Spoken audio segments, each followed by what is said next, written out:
Hello friends, चलो let's start. अपन अभी तक क्या क्या कर लिए? रेसिडेंशियल स्टेटस का रिवीजन हो गया, आईएचपी का हो गया। अब आनी ये कहानी पीजीपी की। आराम से रिवाइज कराऊंगा, ध्यान से सुनना, एक एक पॉइंट कवर कर लूंगा सर। अगर आप ध्यान दोगे तो बहुत अच्छे से आपका रिवीजन हो जाएगा और कवर हो जाएगा सर। ठीक है, तो प्लीज पूरा फोकस मेरे तरफ रखना। मैंने जब आपको आईएचपी पढ़ाया था तब भी एक बात सिखाई थी सर। कोई भी हेड का जो पहला सेक्शन है वो चार्जिंग सेक्शन है सर। वो डिफाइन करता है कि कोई भी पर्सन इस हेड में कवर होगा कि नहीं होगा। तो पीजीपी का चार्जिंग सेक्शन है 28 सर। आईएचपी का चार्जिंग सेक्शन था 22। आईएचपी खत्म हुआ था 27 में और पीजीपी स्टार्ट हुआ है 28 से सर। अब पीजीपी बोलता है सर, किसी भी पर्सन को अगर पीजीपी हेड में कवर करना है तो सर सेक्शन 28 के चार्जिंग सेक्शन में उसे फॉल करना पड़ेगा, तभी वो कवर होगा। तो सर सेक्शन 28 क्या बातें बोलता है, देखो सर। सबसे पहला, कोई भी पर्सन प्रॉफिट या गेन होना चाहिए, चाहे बिजनेस से हो या प्रोफेशन से हो। एक स्टूडेंट बोला सर लॉस में टैक्स नहीं होगा। ए भाई, लॉस में टैक्स कैसे होगा? प्रॉफिट होगा या गेन होगा तभी तो टैक्स होगा। लॉस में टैक्स नहीं होता। आई बात समझ? दूसरा, कोई पर्सन ऐसा जिसको कंपनसेशन मिल रहा हो। अब इसको देखो स्मार्ट तरीके से कैसे याद रखते हैं सर। कंपनसेशन मिल रहा हो, चाहे टर्मिनेशन या मॉडिफिकेशन के कारण, आपके टर्म्स एंड कंडीशन। सर किस चीज से रिलेटेड? Terms and condition. आपने किसी बिजनेस, किसी से कोई भी, जैसे मान लो इंडियन कंपनी है, ठीक है, किसी इंडियन कंपनी है या फिर अदर कंपनी है या फिर एजेंसी है या फिर आपका काम गवर्नमेंट से बनता है या तो फिर सर किसी पर्सन के साथ आपने कॉन्ट्रैक्ट एंटर किया है। अगर मान लो आप किसी इंडियन कंपनी के साथ, अदर कंपनी के साथ, एजेंसी के साथ, गवर्नमेंट के साथ या फिर कोई पर्सन के साथ कॉन्ट्रैक्ट एंटर किया है और उस कॉन्ट्रैक्ट में कोई टर्म्स एंड कंडीशन में टर्मिनेशन है, मॉडिफिकेशन है। टर्मिनेशन मतलब खत्म हो जाना, मॉडिफिकेशन मतलब जो आपके टर्म्स एंड कंडीशन है उसको हमने चेंज किया है।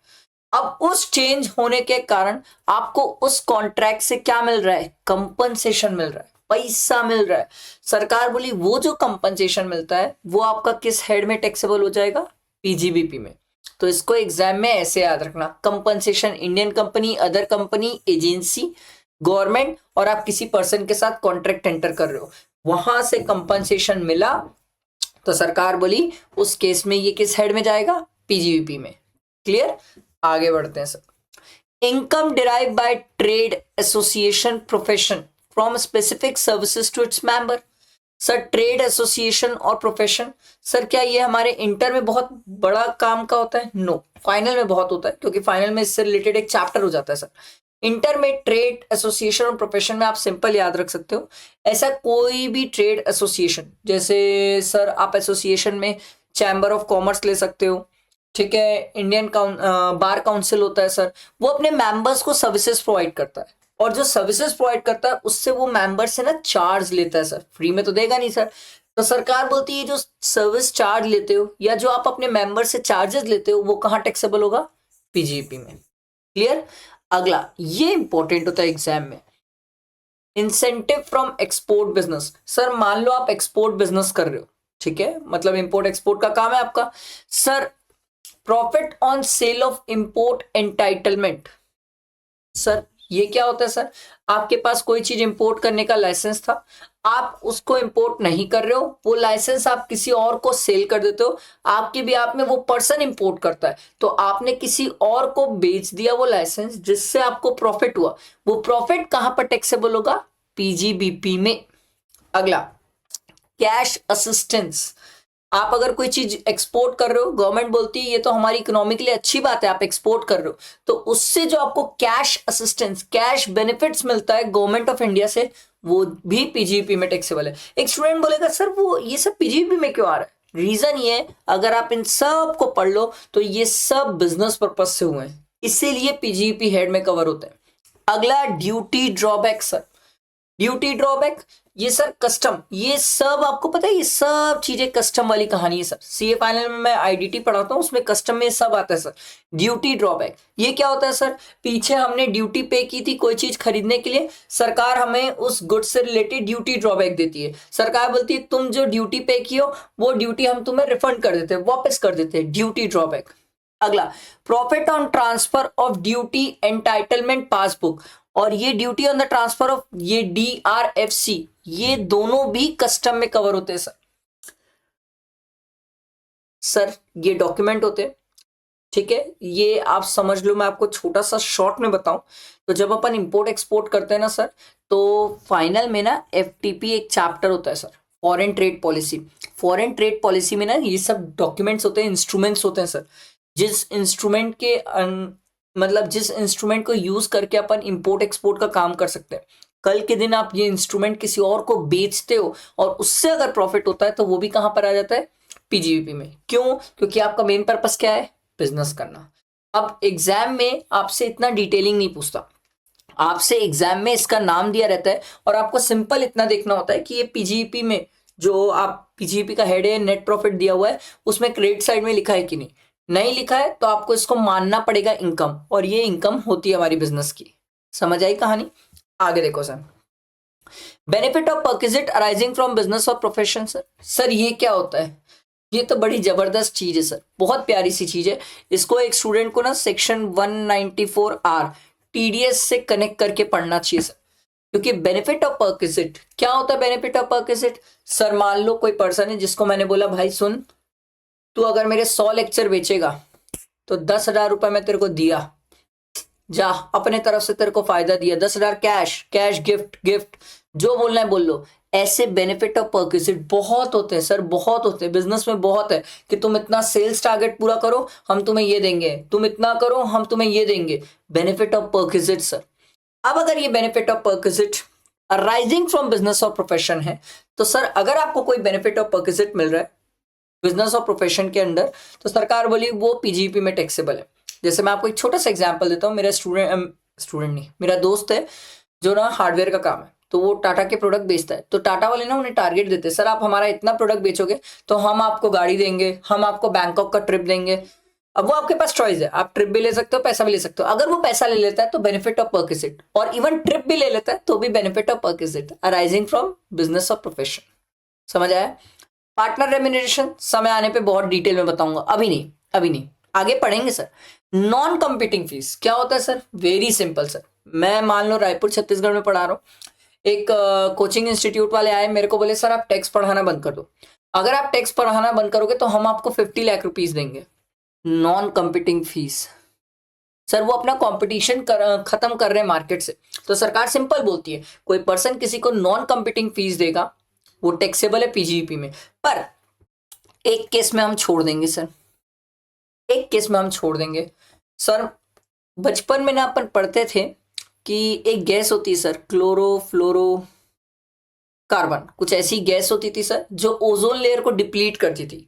अब ये गैस आप एमिट ना करो एनवायरनमेंट में, जिसके लिए आपको कंपनसेशन मिल रहा है, तो ये कंपनसेशन टैक्सेबल नहीं होता। क्लियर हुआ? आगे बढ़ते हैं। की मैन इंश्योरेंस पॉलिसी रिसिप्ट, इसके बारे में तो बहुत पढ़ते हैं। कोई भी बिजनेस का की पर्सन, जैसे रिलायंस का बिजनेस का मुकेश अंबानी की पर्सन है, तो सर की मैन इंश्योरेंस, अब उनका इंश्योरेंस करा रहे हो और उनके इंश्योरेंस कराने से इस पॉलिसी से आपको बोनस मिल रहा है, लमसम पैसा मिल रहा है, तो कहां टैक्सेबल है? PGBP। ठीक है। अगला sir, fair market value of inventory on its conversion as capital asset. Sir ये आप क्या करने जा रहे हो? बहुत सिंपल है सर, हम ये करने जा रहे हैं कि हम जो हमारे पास बिजनेस में स्टॉक पड़ा था उसको हमने कैपिटल एसेट में कन्वर्ट किया। तो सर ये बहुत सिंपल होता है, जिस दिन हम स्टॉक को कैपिटल एसेट में कन्वर्ट करते हैं, तो जिस दिन हम कन्वर्ट करते हैं उस दिन स्टॉक की जो फेयर मार्केट वैल्यू रहती है वो बिजनेस के केस में सेल कंसिडरेशन मान लिया जाता है, और जितने में आपने स्टॉक खरीदा होगा। ठीक है, एकदम सिंपल है। ये हम कैपिटल गेन में बहुत डिटेल में पढ़ते हैं, यहां मैं आपको शॉर्ट में बता देता हूं क्योंकि कैपिटल गेन में हम इसे बहुत पढ़ते हैं। सर मान लो वर्धमान सर के पास इन्वेंट्री थी, ठीक है, वो इन्वेंट्री को वर्धमान सर ने कन्वर्ट किया किस में सर? कैपिटल एसेट में कन्वर्ट किया। तो मान लो सर 100 रुपए में खरीदे थे, जिस दिन कन्वर्ट किए उस दिन उसकी वैल्यू 200 रुपीज है, और बाद में जब उसको बेचे तो 300 में बेचे, तो यहां पर आएगा कैपिटल गेन, यहां आएगा बिजनेस इनकम। समझ आया? On the date of conversion जो फेयर मार्केट वैल्यू रहती है बोली जाती है। अगला ये वाला पॉइंट हम आगे पढ़ेंगे सर, आगे जिंदा है sir section 35AD sir specified business. ये वाला पॉइंट मैं आपको आईएचपी में बताया सर, आईएचपी में मैंने इसका चार्ट भी बनवाया सर, ठीक है, आईएचपी में मैंने इसका चार्ट भी बनवाया, आप वहां से चार्ट देख सकते हो। आगे बढ़ते हैं सर, सेक्शन 29 क्या है सर? कंप्यूटेशन। हम क्या करते हैं, नेट प्रॉफिट लेते हैं सर, हमें क्वेश्चन में नेट प्रॉफिट दिया रहता है सर नेट प्रॉफिट नहीं दिया रहा है, रिसिप्ट ऑफ पेमेंट दिया रहा है, तो फिर तो आप रिसिप्ट पूरी लिखते हैं फिर पेमेंट माइनस करते हैं, वो तो सिंपल हो जाता है सर। कभी कभी क्वेश्चन में ऐसा होता है कि सर आपको नेट प्रॉफिट दिया रहता है और नेट प्रॉफिट से स्टार्ट करना रहता है, तो सर अगर नेट प्रॉफिट दिया रहे तो नेट प्रॉफिट में ऐड करते हैं ऐसे एक्सपेंस जो आपने डेबिट कर दिए बट अलाउड नहीं है। सर एक आध बता दो, पर्सनल एक्सपेंस, मैं अपनी वाइफ के साथ घूमने गया, ये पीएल अकाउंट में कैसे डाल सकता हूँ सर? पर्सनल एक्सपेंस नहीं डालते। लेस ऐसे अलाउेबल एक्सपेंस जो आपने डाले नहीं है सर एक आध एग्जांपल, सर मान लो मैंने अपने अंडर किसी स्टाफ को अपॉइंट किया और इसको सैलरी दे रहा हूं और वो खर्चा मैंने नहीं डाला, तो वो मेरे को डालना चाहिए। Income not taxable under this head, sir ऐसी इनकम जो इस हेड में टैक्सेबल नहीं है सर, डिविडेंड रिसीव्ड, ठीक है, income from investment, interest on securities, ये इस हेड की नहीं है सर, आईयूएस में जाती है, यहां से हटा दो इसको। ऐड करो ऐसी इनकम जो इस हेड की है बट आपने डाला नहीं है सर, बेड डेट रिकवर्ड, बहुत सारी चीजें हम पढ़ने वाले, ऐसी इनकम जो यहां पर आप डाले नहीं हो बट डालना है सर, बेड डेट रिकवर्ड बड़ा प्यारा एग्जांपल है। आ रहा है बात समझ? जब आप ये 4 एडजस्टमेंट्स करोगे तो उसके बाद जो आपकी इनकम आएगी वो पीजीपी की इनकम होगी और इस पे टैक्स लगता है। क्लियर हुई कहानी? समझ आया सबको? बेसिक रिक्वायरमेंट अगर आप चाहो तो इसको पढ़ सकते हो, नहीं तो इसमें ये वाला पॉइंट बड़ा प्यारा है सर अगर आपके बिजनेस स्टार्ट होने से पहले का कोई भी प्रॉफिट रहेगा तो वो पीजीपी हेड में नहीं आएगा। सर क्यों नहीं आएगा? अरे भाई अभी तो बिजनेस ही एग्जिस्टेंस में नहीं आया है, तो जब बिजनेस एग्जिस्टेंस में आया ही नहीं है तो उससे रिलेटेड इनकम कैसे टैक्सेबल हो सकती है? समझ आया? Pre incorporation profit not included, ध्यान रखना, ठीक है। अगला है स्पेक्युलेटिव ट्रांजेक्शन। स्पेक्युलेटिव ट्रांजेक्शन क्या होता है सर प्यार से सट्टा बोलते हैं इसको, स्पेक्युलेटिव ट्रांजेक्शन को। सर सेक्शन 43(5) बताता है सर स्पेक्युलेटिव ट्रांजेक्शन क्या है, और बहुत सिंपल है, एकदम एकदम सिंपल, ऐसे याद रखना सर, ऐसे कोई भी ट्रांजेक्शन्स जिसमें डिलीवरी नहीं होती है सर, अरे यार सर ऐसा कोई भी ट्रांजेक्शन जिसमें डिलीवरी नहीं हो रही है सर, ठीक है, या फिर ट्रांसफर नहीं हो रहा है कमोडिटी और स्क्रिप्ट्स का, तो वो सब सट्टा है, और अगर वो सट्टा है तो वो स्पेक्युलेटिव ट्रांजैक्शन है। एक स्टूडेंट बोल रहा है सर एक बात बताओ, क्यों लड़ रहे हैं हम स्पेक्युलेटिव ट्रांजैक्शन और नॉर्मल बिजनेस ट्रांजैक्शन? सर दिक्कत ये है ना सर, स्पेक्युलेटिव अगर ट्रांजैक्शन है तो उसका loss 4 years he carry forward हो सकता है, पहली बात। दूसरा, स्पेक्युलेटिव बिजनेस का जो प्रॉफिट है, लॉस है, वो स्पेक्युलेटिव बिजनेस की इनकम से ही एडजस्ट हो सकता है, कहीं और एडजस्ट नहीं हो सकता। इसीलिए हमें जानना जरूरी है कि कौन सी चीज स्पेक्युलेटिव है और कौन सी चीज नॉर्मल बिजनेस है। एक स्टूडेंट बोला सर एग्जाम में क्या स्पेक्युलेटिव और नॉर्मल दोनों अलग अलग दिखाना होगा? हाँ, अब नहीं तो एग्जामिनर को क्या पता, एग्जामिनर क्या ढूंढेगा आपका पीजीपी में कि कौन सा स्पेक्युलेटिव है कौन सा नॉर्मल है? आपको अलग अलग शो करना पड़ता है कि स्पेक्युलेटिव बिजनेस कौन सा है और नॉर्मल बिजनेस कौन सा है। आई बात समझ? फिर सरकार ने बोला सर कुछ एक्सेप्शन है सर जिन्हें हम स्पेक्युलेटिव नहीं मानते। सरकार सबसे पहले बोली sir hedging contract in respect of raw material और मर्चेंडाइज। सर हेजिंग वर्ड का मतलब क्या होता है? जिस चीज का डर उस चीज से फायदा उठाना, एकदम सिंपल। मेरे को डर लग रहा है कि भैया डोनाल्ड ट्रंप पागल है, इसके कारण कुछ भी होगा शेयर मार्केट और गिरते जाएगा, तो गिरेगा, प्राइस कम होगी, तो मैंने क्या किया सर, पुट बेच दिया सर। हाँ मैं आपको कैसे बताऊं, शेयर्स बेच दिया सर, शेयर्स बेच दिया। हेज कॉन्ट्रैक्ट, जिस चीज का डर उस चीज से फायदा उठाना। तो सरकार बोलती है सर हेजिंग कॉन्ट्रैक्ट अगर आप करते हो रॉ मटेरियल और मर्चेंडाइज के लिए, या इन रिस्पेक्ट ऑफ स्टॉक और शेयर्स, या फिर forward contract. Forward contract generally कौन एंटर करता है? इंपोर्ट एक्सपोर्ट वाले sir. Trading on derivatives, derivatives call option, put option, futures, derivatives, commodity derivatives मतलब सोना चांदी, इनके भी डेरिवेटिव्स होते हैं सर, सिर्फ शेयर्स के नहीं, सबके डेरिवेटिव्स होते हैं। इनके ट्रेडिंग कर रहे हो तो सरकार बोली ये सब स्पेकुलेटिव ट्रांजेक्शन्स नहीं है, पर याद रखना है ये सब रिकॉग्नाइज स्टॉक एक्सचेंज से होना चाहिए, ठीक है। Recognise stock exchange, RSE, recognise stock exchange. Off market करोगे तो ये स्पेकुलेटिव माना जाएगा, पर सर मार्केट में करोगे, रिकॉग्नाइज स्टॉक एक्सचेंज से करोगे तो ये स्पेकुलेटिव नहीं माना जाएगा। सर ये सब ट्रांजेक्शन याद रखना कि इन्हें स्पेकुलेटिव नहीं माना जाता, ये नॉर्मल बिजनेस है, नॉर्मल बिजनेस है। तो इसका लॉस 8 ईयर तक कैरी फॉरवर्ड हो सकता है। मैं आपको एक चार्ट दिखाता हूं, कहाँ होगा मेरा नोट्स, नोट्स ये देखो सर, देखो देखो देखो देखो, मैंने इसका चार्ट भी बनाया था सर, ठीक है। ये देखो नॉर्मल बिजनेस, इसमें गुदागादी नहीं करता, normal business, speculative business, loss 4 साल कैरी फॉरवर्ड, लॉस 8 साल carry forward. Sir normal business का लॉस नॉर्मल बिजनेस की इनकम से एडजस्ट हो सकता है, नॉर्मल बिजनेस का लॉस स्पेकुलेटिव बिजनेस की इनकम से भी एडजस्ट हो सकता है, पर सर स्पेकुलेटिव बिजनेस का लॉस सिर्फ स्पेकुलेटिव बिजनेस की इनकम से एडजस्ट हो सकता है। स्पेकुलेटिव बिजनेस का लॉस नॉर्मल बिजनेस की इनकम से एडजस्ट नहीं हो सकता। स्पेकुलेटिव बिजनेस का लॉस अदर इनकम से एडजस्ट नहीं हो सकता। अगर आप चाहो तो ये चार्ट बना सकते हो अपने पास याद रखने के लिए, ताकि आपके दिमाग में, इसी को तो नोट्स बोलते हैं सर, और क्या होता है नोट्स, ये आप अपने पास बना के रख सकते हो, ठीक है। हम रिवाइज कर रहे थे, आ जाओ सर, क्लियर हुआ।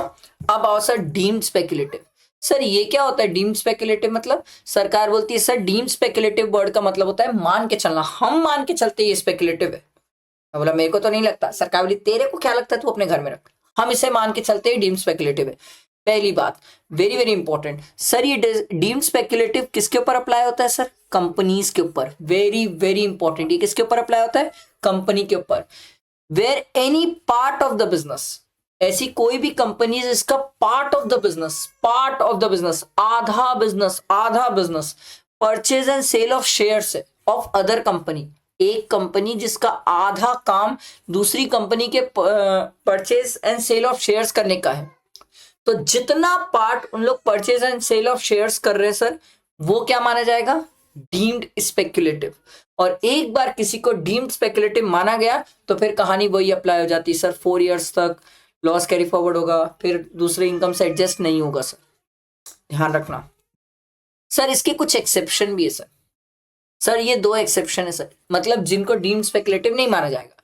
मतलब एक कंपनी जिसका काम ही है दूसरी कंपनी के शेयर्स के साथ ट्रेडिंग करना या granting of loan and advances, उन्हें डीम्ड स्पेकुलेटिव नहीं माना जाएगा।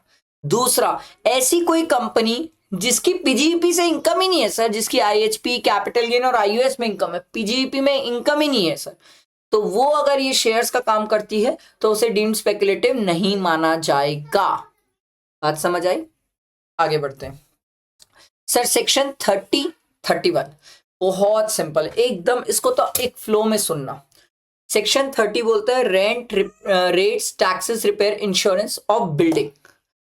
बिल्डिंग से रिलेटेड आप डेप्रिसिएशन क्लेम कर सकते हो, बिल्डिंग से रिलेटेड म्युनिसिपल टैक्स क्लेम कर सकते हो, बिल्डिंग से रिलेटेड रिपेयर का खर्चा क्लेम कर सकते हो, बट कैपिटल नेचर का नहीं होना चाहिए, रेवेन्यू नेचर का खर्चा क्लेम कर सकते हो, सब कर सकते हो आप, इंश्योरेंस करा सकते हो बिल्डिंग की, पर सर बिजनेस वाली ना, पर्सनल नहीं, ठीक है।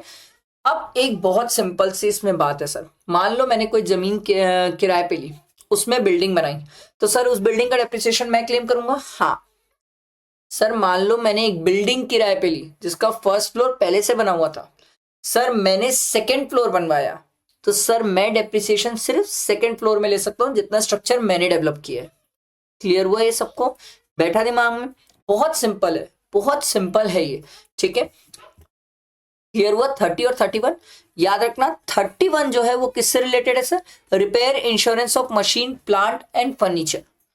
सर अगर आप किसी प्लांट, मशीन, फर्नीचर का रिपेयर करा रहे हो, इंश्योरेंस करा रहे हो, आप क्लेम कर सकते हो, कोई दिक्कत नहीं है, सब क्लेम कर सकते हो, बट याद रखना रेवेन्यू नेचर के खर्चे, कैपिटल नेचर के मत करना, कैपिटल नेचर पे तो डिप्रिसिएशन मिलता है, रेवेन्यू नेचर के खर्चे आप क्लेम कर सकते हो। क्लियर हुई बात, बैठे दिमाग में, आओ आगे बढ़ते हैं।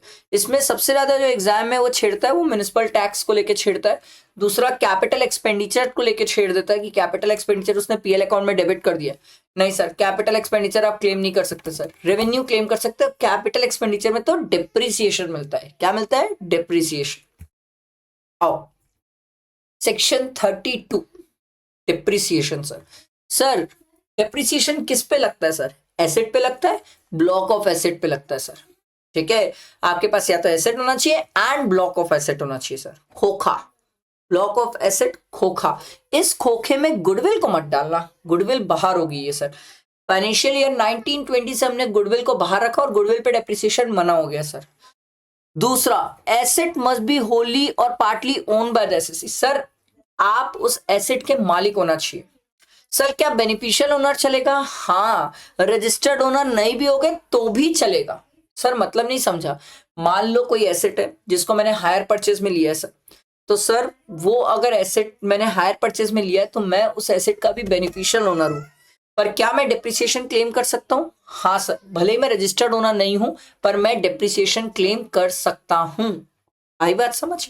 अगला, कोई एसेट अगर मैंने लीज पे लिए तो मैं क्यों क्लेम करूंगा सर? जो उसका मालिक है वो क्लेम करेगा डिप्रिसिएशन, ध्यान रखना। ठीक है, अगला, asset must be use for the purpose of business and profession. Personal purpose है तो आप डिप्रिसिएशन नहीं क्लेम कर पाओगे सर, बिजनेस और प्रोफेशन वाली एसेट होनी चाहिए सर। अगला ये वाला point, asset must be use during the relevant previous year. और यूज मतलब यहां पुट टू यूज देखा जाता है सर। अगर आपकी asset put to use 180 days से ज्यादा है तो आप सर पूरा 100% डेप्रिसिएशन क्लेम कर सकते हैं। 180 डेज और मोर तो 100% डेप्रिसिएशन क्लेम कर सकते हैं। और अगर आपकी एसेट 180 डेज से कम पुट टू यूज है तो उस केस में आप सिर्फ 50% डेप्रिसिएशन क्लेम कर सकते हैं। ये बात समझ आई? अब कई सारे स्टूडेंट हैं इसमें मेरे से डेट से लड़ते हैं कि सर 29 सितंबर को 180 डेज हो जाएंगे, कि सर 2 अक्टूबर को 180 डेज हो जाएंगे। सर क्या हमें ऐसे याद रखना चाहिए? मैं आपको सिंपल ये बोलता हूं भैया, जिस दिन एसेट पुट टू यूज किया, जिस दिन एसेट पुट टू यूज किया उस दिन से गिन लो दिन। क्यों दिमाग में प्रेशर देना? देखो जैसे मान लो अगर कोई पर्सन है जो 5 मई को परचेज किया तो कॉमन सेंस है सर। देखो अप्रैल बस तो यूज नहीं किया, 11 मंथ यूज किया, अगर मैं 30 डेज भी मल्टीप्लाई कर लूं तो 330 डेज होते हैं। थोड़ा स्मार्ट बनो, जबरदस्ती कोई डेज पर्टिकुलर याद करने मत जाओ। फिर क्या होता है, कई बार कई स्टूडेंट कंफ्यूज रहते हैं, क्योंकि अभी तो चलो ठीक है, मान लो कभी लीप ईयर वाला केस आता है ना तो स्टूडेंट फंस जाते हैं, अरे यार सर लीप ईयर का केस आ गया, और एक दिन भी इधर उधर होता है ना सर तो डेप्रिसिएशन का अमाउंट चेंज हो जाता है। एकदम सिंपल याद रखा करो, एकदम सिंपल। सर कोई भी एसेट पुट टू यूज, जिस दिन पुट टू यूज हुई है वहां से हम 180 डेज काउंट कर लेंगे सर। जैसे मान लो मैं एक एसेट 1 नवंबर को खरीदा सर, ठीक है, 1 नवंबर 2025 को खरीदा, तो चेक कर लो सर 31 मार्च 2026 तक कितने दिन हो रहे हैं सर। अगर ये 180 डेज से कम है, अच्छा थोड़ा स्मार्टनेस बननी चाहिए अब अपने अंदर, नवंबर दिसंबर जनवरी फरवरी मार्च 5 ही महीने हुए, 5 इंटू 30 भी कर लूँ तो कितना होगा 150, 180 तो जा ही नहीं सकता सर, तो 180 डेज से कम होगा। आ रही बात समझ? ऐसे दिमाग लगाया करो। तो सिंपल है, अगर 180 डेज से कम पुट टू यूज है तो आपको डिप्रिसिएशन का आधा मिलेगा, 50% मिलेगा, और 180 डेज या उससे ज्यादा है तो 100% डिप्रिसिएशन। अच्छा एक बहुत अच्छा क्वेश्चन स्टूडेंट का, सर मान लो, ध्यान से सुनना, बहुत ध्यान से सुनना, इससे बहुत अच्छे अच्छे क्वेश्चन स्टूडेंट ने मुझसे पूछा है, जो मैं चलो ठीक है डाउट है तो क्लियर कर देता हूं आपको। एक स्टूडेंट ने बोला सर मान लो मैंने 1 नवंबर 2024 को एसेट खरीदी थी सर, ठीक है, इस साल मैंने 24-25 में पुट टू यूज किया ही नहीं। बोला ठीक है। बोले सर नेक्स्ट ईयर मैंने 1 अप्रैल 2025 को पुट टू यूज कर लिया सर, तो सर क्या 24-25 में कोई डेप्रिसिएशन मिलेगा? नो, बिल्कुल नहीं मिलेगा सर। अब एक स्टूडेंट का, ये तो पहला केस हुआ। दूसरा एक स्टूडेंट ने बोला सर 1/11/2024 को मैंने सर एसेट खरीदा और पुट टू यूज भी कर लिया। मैं बोला वेरी गुड। बोला सर इस साल कितना डेप्रिसिएशन मिलेगा? मैं बोला यार 50%, क्योंकि 180 डेज से कम हो गया। बोला ठीक है सर, 24-25 में मैं समझ गया कि डेप्रिसिएशन आधा हो जाएगा। अब उस स्टूडेंट ने मुझसे पूछा सर 25-26 का क्या होगा? मैं बोला यार 25-26 में तू एसेट का क्या किया? बोला सर मैं तो साल भर चलाया ही नहीं एसेट, एक दिन भी नहीं चलाया। मैं बोला सुन, एक बार एसेट पुट टू यूज हो गई, उसके बाद तू उसको चला ना चला मेरे को कोई मतलब नहीं है। इस साल तेरे को पूरा डेप्रिसिएशन मिल जाएगा, ठीक है, इस साल तेरे को पूरा डेप्रिसिएशन मिल जाएगा, चाहे तू उस एसेट को चला चाहे तू उस एसेट को ना चला। बात समझ आई? क्लियर हुआ, बैठा दिमाग में? ये बहुत सारे स्टूडेंट्स के डाउट थे, इसलिए मैंने इसको बहुत अच्छे से लिख के क्लियर किया। क्लियर? तो 180 डेज की जो कहानी है वो सिर्फ पहले साल, जिस साल पुट टू यूज करते हैं उसी साल देखनी होती है, हर साल हमें चेक नहीं करनी होती। क्लियर? डेप्रिसिएशन क्लेम करना मैंडेटरी, ऑब्वियस सी बात है सर। रेट ऑफ डेप्रिसिएशन तो ये आप बुक से पढ़ सकते हो, अलग अलग रेट है सर। अब इस पे एक्चुअल कॉस्ट, एक्चुअल कॉस्ट क्या होता है सर? सेक्शन 43(1) जिस वैल्यू पे हम डेप्रिसिएशन क्लेम करते हैं वही एक्चुअल कॉस्ट होती है। तो सरकार ने बोला सर एसेट की एक्चुअल कॉस्ट क्या होगी सर? मैंने बोला यार जितने में एसेट खरीदा। सरकार बोली ना, तूने कैश में खरीदा कि अदर देन कैश खरीदा? मैं बोला इसमें फर्क पड़ता है? बोले हाँ।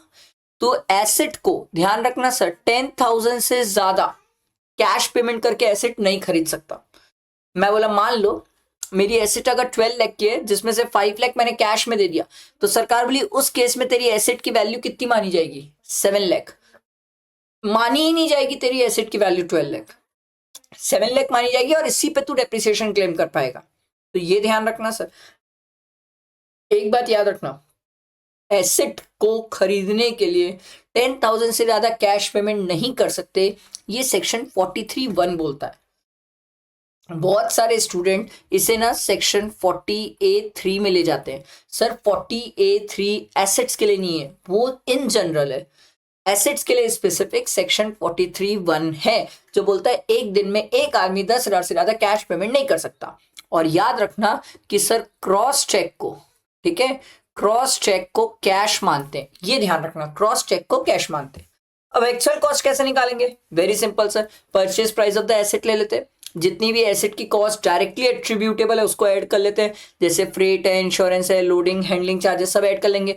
ये पॉइंट इंपॉर्टेंट है सर। इंटरेस्ट ये नहीं आता एग्जाम में स्टूडेंट को याद कि भैया पुट टू यूज से पहले एसेट को लेके अगर मैंने कोई भी इंटरेस्ट पे किया है एसेट को पुट टू यूज करने से पहले, जैसे अपन अभी ऊपर वाला एग्जांपल ले लेते हैं सर, 1 नवंबर को मैंने पुट टू यूज किया, ठीक है, मैंने एसेट खरीदी थी 1 अप्रैल 2025 को, ठीक है, खरीदा था 10 लाख रुपए की एसेट थी, at the rate of 10% loan पे लिया था सर, ठीक है। अब सर 1 अप्रैल से लेके 1 नवंबर तक मैंने अभी पुट टू यूज तो नहीं किया, तो कितने महीने हो गए सर? अप्रैल, मई, जून, जुलाई, अगस्त, सितंबर, अक्टूबर, 7 मंथ्स हो गए। तो 10 lakh into 10% into 7 divided by 12, ये कितना आ जाएगा भाई? 10 lakh into 10% into 7 divided by 12। अरे यार क्या फिगर आ रहा है? 583333, ठीक है, ये फिगर आया। अब मैं अपने एसेट की कॉस्ट कितनी बोलूंगा सर? 10 लाख जितने में मैं खरीदा प्लस 583333, तो ये 10583333, ये मेरी एसेट की कॉस्ट है और इस पे मैं डेप्रिसिएशन लूंगा। ये बड़ी प्यारी सी बात है, ये नहीं आता है स्टूडेंट को, क्लिक ही नहीं करता। स्टूडेंट कहां तक सही करते हैं मैं बता रहा हूं, स्टूडेंट ये ऐड करने तक सब कुछ सही करते हैं, बट इस वैल्यू पे भी डेप्रिसिएशन मिलेगा ये भूल जाते हैं क्वेश्चन में, बहुत सारे स्टूडेंट भूलते हैं, इसीलिए मैंने ये बताया, हाईलाइट करके बताया। क्लियर हुआ? और एक बार पुट टू यूज हो गई सर, नेक्स्ट 5 मंथ्स का जो इंटरेस्ट है, नेक्स्ट 5 मंथ्स का जो इंटरेस्ट है वो तो आप पीएल अकाउंट में डेबिट कर लोगे सर। क्लियर है सर? वो एज पर सेक्शन 36 अपन क्लेम कर लेते हैं। क्लियर? आगे बढ़ते हैं। इसके बाद इन पॉइंट में कोई नहीं फंसता, amount of duty of excise और एडिशनल ड्यूटीज ऑफ कस्टम ये माइनस हो जाती है। गवर्नमेंट वगैरह से हमें ग्रांट या सब्सिडीज मिलती है उस एसेट को लेके, तो वो माइनस हो जाती है। ये वाला पॉइंट एड और लेस, इसका मैं क्वेश्चन करवाता हूँ स्टूडेंट को, एक क्वेश्चन करवाता हूँ क्योंकि इसका क्वेश्चन अभी तो नहीं आता है। अब सर मान लो अगर कोई एसेट इंडिया के बाहर से खरीदा, ठीक है, मैंने एसेट 50 रुपीज में खरीदी, बाद में सर एक्सचेंज, अभी तो डॉलर बवाल चल रहा है सर, आए दिन डॉलर का रेट बढ़ता है, मान लो मैंने 80 रुपीज डॉलर पे एसेट खरीदी थी सर, अब जब मैं पेमेंट करने गया, ध्यान से सुनना सर ये ध्यान से सुनना, बहुत ध्यान से सुनना सर, 80 रुपीज डॉलर में मैंने खरीदा और जब मैं पेमेंट करने गया तो डॉलर का रेट 82 हो गया, क्या 2 रुपए मुझे ज्यादा देना पड़ा? हाँ सर मुझे 2 रुपए ज्यादा देना पड़ा। क्या ये 2 रुपए एसेट की कॉस्ट में ऐड हो जाएगा? हाँ सर। तो एक स्टूडेंट बोला वाह सर, मान लो कल के दिन 78 हो गया तो, या 75 हो गया तो, तो मैं बोला भैया फिर मेरे को कम पेमेंट करना पड़ेगा सर। तो 5 रुपए अगर कम पेमेंट करना पड़ा तो मैं 5 रुपए के हिसाब से माइनस भी कर लूंगा। इसी को बोलते हैं इंक्रीज और decrease in cost due to foreign exchange fluctuations. Clear हुआ? ये अपन एडजस्ट करते तो हमारी एक्चुअल कॉस्ट आती है, और फिर इस एक्चुअल कॉस्ट में अपन क्या करते हैं, डेप्रिसिएशन क्लेम करते हैं। क्लियर? ठीक है।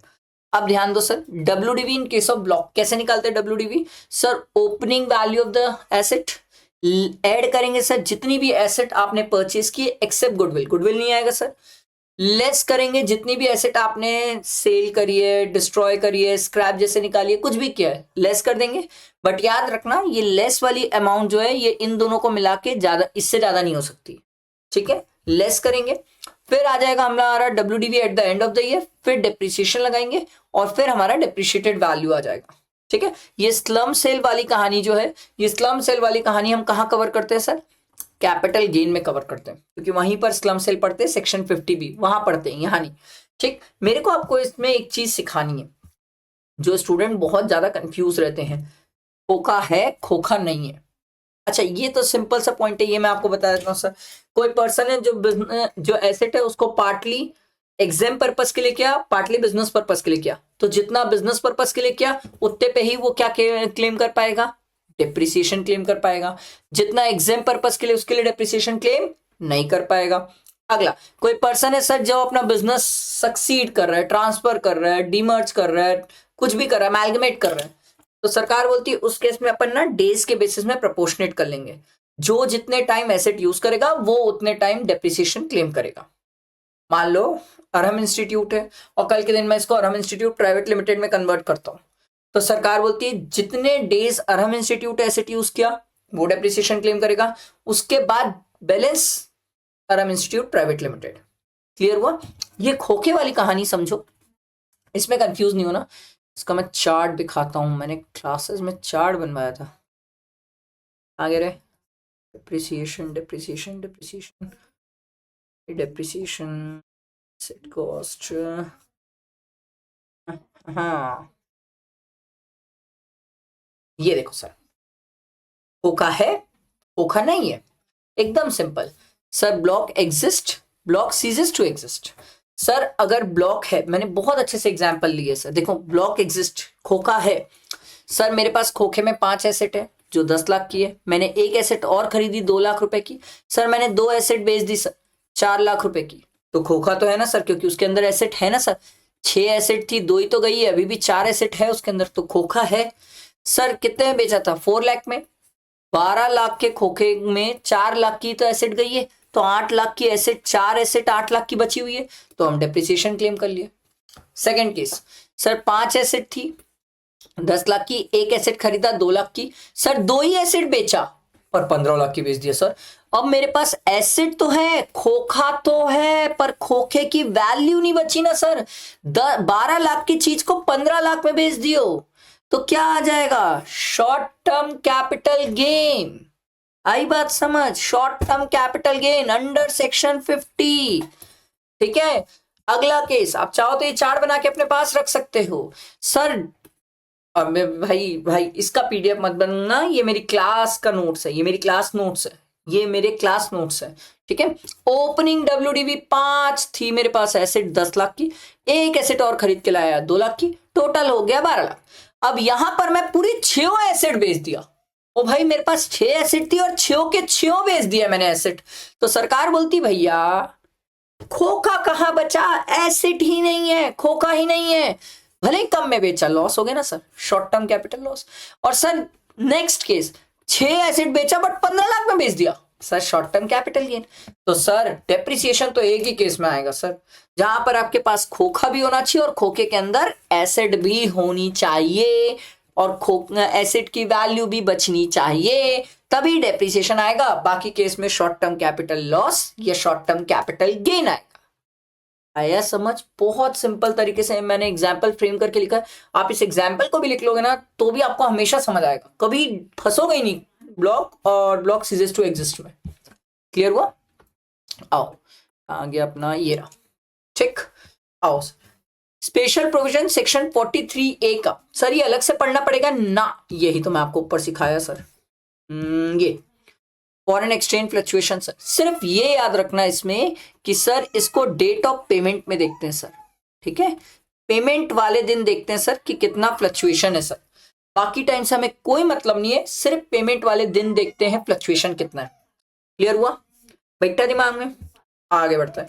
अपॉर्शनमेंट ऑफ डेप्रिसिएशन मैंने आपको बताया सर, जो जितना यूज करेगा उसके बेसिस पे अपन डेप्रिसिएशन बांट देंगे। Additional depreciation sir, sir sir sir additional depreciation sir important sir, क्यों सर? क्योंकि यहीं से तो 115 बीएसी आ जाता है पिक्चर में और बवाल मचाता है, जिसको आप प्यार से डिफॉल्ट टैक्स रिजिम भी बोलते हो सर। पहले तो मैं एकदम शॉर्ट एकदम एक लाइन में बता देता हूं कि सर एडिशनल डेप्रिसिएशन 115 बीएसी के केस में एडिशनल डेप्रिसिएशन नहीं मिलता। एकदम सिंपल वन लाइनर कि सर आपको 115 बीएसी के केस में एडिशनल डेप्रिसिएशन नहीं मिलता। ये क्लियर? आगे बढ़ते हैं कहानी। सर क्या नॉर्मल डेप्रिसिएशन मिलता है? हाँ नॉर्मल तो मिलेगा ना सर, एडिशनल नहीं मिलता। एडिशनल डेप्रिसिएशन क्या है सर? सेक्शन 32(1)(2)(a) ये बोलता है सर कि अगर कोई पर्सन है जिसने न्यू प्लांट एंड मशीन खरीदी है, न्यू प्लांट एंड मशीन, ठीक है, याद रखना sir, new plant and machine, ये काट दिया मैं गलती से, ठीक है sir, new plant and machine खरीदी है other than ships and aircraft, तो हम उसे एडिशनल डेप्रिसिएशन देंगे प्रोवाइडेड उसने एक्वायर भी किया है, इंस्टॉल भी किया सर, और ऑन एंड आफ्टर 31 मई 2005 के बाद किया सर, ठीक। पर वो जो एसेट है वो आपका मैन्युफैक्चर या प्रोडक्शन ऑफ एनी आर्टिकल और थिंग में यूज होना चाहिए, या फिर जनरेशन या ट्रांसमिशन या डिस्ट्रीब्यूशन ऑफ पावर में यूज होना चाहिए, तभी हम देंगे। मतलब आपने जो नया प्लांट एंड मशीन खरीदा है, अगर आप ऑफिस में बैठा दोगे या अगर आप उसको इस पर्पस के लिए यूज नहीं करोगे तो हम आपको एडिशनल डेप्रिसिएशन नहीं देंगे। हम एडिशनल डेप्रिसिएशन उसे ही देते हैं जो WDV मेथड फॉलो करता है, ब्लॉक ऑफ एसेट्स के कंसेप्ट में चलता है। नेक्स्ट सर, अगर आपको एडिशनल डेप्रिसिएशन लेना है, इसमें सबसे ज्यादा स्टूडेंट कहां पर कंफ्यूज होता है पता है? कंप्यूटर को लेकर, कि सर अगर आपको क्वेश्चन में दिया हुआ है कि सर कंप्यूटर परचेस्ड, तो उसमें एडिशनल मत लेना, क्योंकि कंप्यूटर भी प्लांट एंड मशीन की कैटेगरी में कवर होता है। बट ऐसा लिखा रहा है कि computer is used in the generation wing of the factory, generation wing of the factory मतलब फैक्ट्री के अंदर यूज हो रहा है फॉर द मैन्युफैक्चर और प्रोडक्शन ऑफ एनी आर्टिकल और थिंग, तो उस केस में कंप्यूटर पे नॉर्मल 40 भी मिलेगा और एडिशनल 20 भी मिलेगा। ये तो पॉइंट है जहां पर फंसते हैं स्टूडेंट। एडिशनल डेप्रिसिएशन कितना मिलता है सर? 20% मिलता है सर, 20%। सर क्वेश्चन ये है, अगर मान लो asset put to use 180 days से कम है, तो क्या ये डेप्रिसिएशन आधा हो जाएगा? हाँ सर, ये डेप्रिसिएशन आपका आधा हो जाएगा अगर 180 डेज से कम है तो। 180 डेज से ज्यादा है तो कोई दिक्कत नहीं है सर, आप पूरा डेप्रिसिएशन ले सकते हो। सर 180 डेज से कम पुट टू यूज है, तो जो बचा हुआ बैलेंस 10% है, क्या वो नेक्स्ट ईयर क्लेम कर सकते हैं? हाँ सर, बिल्कुल क्लेम कर सकते हो, डेफिनेटली क्लेम कर सकते हो, क्यों नहीं क्लेम कर सकते सर? ठीक sir, balance of additional depreciation to be allowed in succeeding year. फिर हमने बोला सर कुछ ऐसे केसेस है जहां पर एडिशनल डेप्रिसिएशन नहीं मिलते। पहला, प्लांट एंड मशीन आप इंडिया के बाहर से लेके आ रहे हो, जो इंडिया के बाहर पहले यूज हो रही थी सर, सेकेंड हैंड में नहीं मिलता। Office appliances road transport vehicle में नहीं मिलता। अगर आपकी plant and machine office premises या residential accommodation including guest house में इंस्टॉल्ड है तो नहीं मिलता। ऐसी कोई प्लांट एंड मशीन जिसकी आप एक्चुअल कॉस्ट पूरी क्लेम कर चुके हो, सर कब क्लेम कर लेते हैं हम? सेक्शन 35 में, 35 AD वाली एसेट में, उन केसेस में आपको एडिशनल डेप्रिसिएशन नहीं मिलता। क्लियर हुआ? अब एक स्टूडेंट का बहुत अच्छा डाउट था कि सर मान लो मैंने इस साल एक नई प्लांट एंड मशीन खरीदी, नॉर्मल प्रोविजन से चल रहा हूं और मैंने एडिशनल डेप्रिसिएशन लिया, आधा लिया क्योंकि 180 डेज से कम पुट टू यूज है। सर नेक्स्ट ईयर में अगर 115 BAC ले लूं तो क्या होगा मेरे साथ? वो बैलेंस 10% गया, लैप्स। बैलेंस 10% मिलेगा ही कैसे? आप मेरे को ये बताओ, मिल ही नहीं सकता क्योंकि एडिशनल डेप्रिसिएशन मिलता ही नहीं है 115 BAC के केस में। ये बात समझ आई? इसको लेके बहुत सारे स्टूडेंट्स को डाउट था, इसलिए मैंने ये क्लियर किया सर, क्लियर किया। ये समझ आया? अब ध्यान देना सर, अनएब्सॉर्ब डेप्रिसिएशन, इसमें मैं आपको एक मस्त वाला पॉइंट बताता हूं।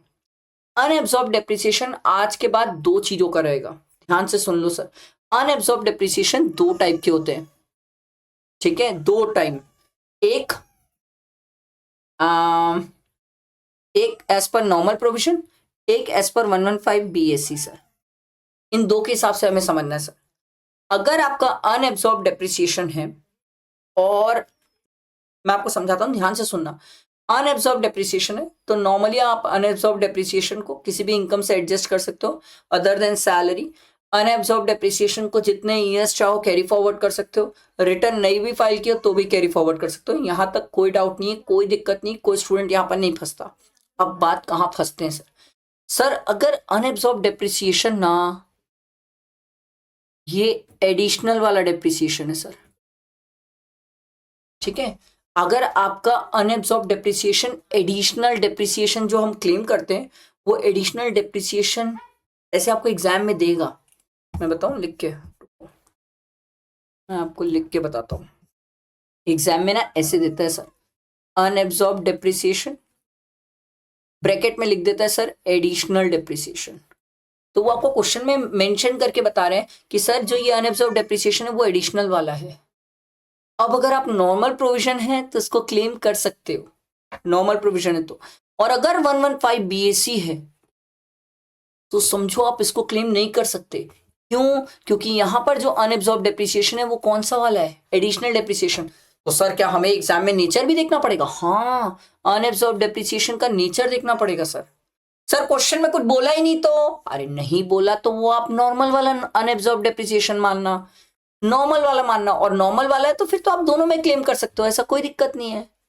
समझ आया? ये एडिशनल वाला इसलिए बता रहा हूं, एक आरटीपी एमटीपी में था, अभी तक इंस्टीट्यूट इसको टच नहीं करी है, बट बहुत प्यारा सा पॉइंट है। क्लिक नहीं करेगा एग्जाम में, सच बता रहा हूं, क्लिक नहीं करेगा, दिमाग से उतर जाएगा ये बात, ठीक है। इसीलिए ये बात बताया, ध्यान रखना सर, ठीक है। चलो आगे देखो, depreciation in case of power generating unit sir. ये पावर जनरेटिंग वाले जो है ना सर, इसमें ये ध्यान रखना, ये पावर जनरेटिंग वालों को जो ये हमने ऑप्शन दिया है, ये हम सिर्फ जो पावर जनरेटिंग डिस्ट्रीब्यूशन का काम करता है उसको ये ऑप्शन नहीं दिया सर, सिर्फ जो डिस्ट्रीब्यूशन का काम करता है उसको ये ऑप्शन नहीं दिया सर, ठीक है। आप जनरेशन एंड डिस्ट्रीब्यूशन करो पावर तो हम आपको ये ऑप्शन दे देंगे, जनरेशन करो तो ऑप्शन दे देंगे, ट्रांसमिशन करो तो ऑप्शन दे देंगे, जनरेशन ट्रांसमिशन करो तो ऑप्शन दे देंगे, पर सिर्फ डिस्ट्रीब्यूशन का काम करोगे तो ये ऑप्शन नहीं है आपके पास। हमने बोला पावर जनरेटिंग वालों को कि तुम चाहो तो डब्ल्यूडीबी के बदले एसएलएम में भी चल सकते हो, हम तुम्हें बस ऑप्शन दे रहे हैं, बाकी किसी को नहीं दे रहे सर। तो सर कल के दिन तुम्हारा अगर ट्रीटमेंट करते टाइम तुमने कोई एसेट को बेचा, देखो मैं इसका भी नोट्स दिखाता हूं, मेरे नोट्स, ठीक है। पावर जनरेटिंग वाला नोट्स कहाँ गया रे? ये देखो सर, मान लो कोई पावर जनरेटिंग की एसेट है जो 10 लाख की थी, उसमें आपने 1 लाख डेप्रिसिएशन क्लेम किया, तो डब्ल्यूडीबी कितनी बची? 9 लाख। अब कल के दिन आपने एसेट को 8 लाख में बेच दिया, तो सरकार बोलती 1 लाख का टर्मिनल डेप्रिसिएशन, आप पीएल अकाउंट में नॉर्मली क्लेम कर सकते हो। आपने 9.5 में बेच दिया भैया, 9 लाख डब्ल्यूडीबी की एसेट को 9.5 में बेच दिया, तो सरकार बोली 50,000 की इनकम है सर, ये बैलेंस चार्ज रहेगा और पीएल अकाउंट के क्रेडिट साइड में आएगा। और मान लो कल के दिन आपने सर 9 लाख की एसेट को 12 लाख में बेच दिया, तो सरकार बोली सुनो, 9 से 10 तक तो कॉस्ट का डिफरेंस हो जाता है, डब्ल्यूडीबी और कॉस्ट के बीच का डिफरेंस है, तो सरकार बोली ये 1 लाख आपका आ जाएगा बैलेंस चार्ज जो पीएल अकाउंट के क्रेडिट साइड में जाएगा, और जो आपने कॉस्ट से भी ऊपर में बेच दिया 2 लाख, ये सरकार बोलती है शॉर्ट टर्म कैपिटल गेन, वो कैपिटल गेन में जाता है। समझ आई कहानी? बैठा है दिमाग में? क्लियर हुआ? ये आपका डिप्रिसिएशन की कहानी थी, ठीक है, डिप्रिसिएशन की ये कहानी थी। क्लियर हुआ सबको? बैठा है दिमाग में? आओ सेक्शन 35 देखते हैं।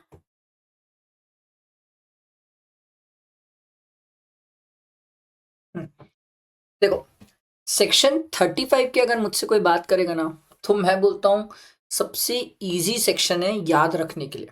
मैं आपको कुछ पॉइंट्स बताता हूं, बस उतना ही याद रख लो। पहला सर, सेक्शन 35 में हम जो साइंटिफिक रिसर्च के लिए पैसा देते हैं वो हमें 100% अलाउड होता है। पहला पॉइंट दिमाग में रहेगा, ठीक है। अब सेक्शन 35 साइंटिफिक रिसर्च से बहुत सिंपल बोलता है। पहली बात करता है रेवेन्यू एक्सपेंडिचर की। इन्होंने बोला सर आपने साइंटिफिक रिसर्च करने के लिए जो रेवेन्यू एक्सपेंडिचर इंकर किए वो हम आपको अलाउ कर देंगे, ठीक है। मैंने बोला भाई देखो, मैंने साइंटिफिक रिसर्च आज से स्टार्ट किया है, आज के बाद के तो आप मुझे रेवेन्यू एक्सपेंडिचर दे दोगे, बट आज के पहले के कौन से रेवेन्यू एक्सपेंडिचर दोगे? बोले आज से पहले के 3 साल के हम आपको 2 ही रेवेन्यू एक्सपेंडिचर देंगे। एक है परचेज ऑफ रॉ मटेरियल और दूसरा है सैलरी। ठीक है, सैलरी में परक्विजिट और अलाउंसेस नहीं आएंगे, ध्यान रहेगा ये रेवेन्यू एक्सपेंडिचर से रिलेटेड। आगे बढ़ती है कहानी। ठीक है, फिर अगर आपने किसी रिसर्च एसोसिएशन, यूनिवर्सिटी, कॉलेज को अगर पे किया है साइंटिफिक रिसर्च के लिए तो 100% आपको अलाउड है, 100% आपको अलाउड है, ध्यान रखना। अगर आपने किसी कंपनी को पे किया है तो भी 100% अलाउड है। अगर आपने सोशल साइंस और स्टैटिकल रिसर्च के लिए पे किया है तो भी 100% अलाउड है, कोई दिक्कत नहीं है।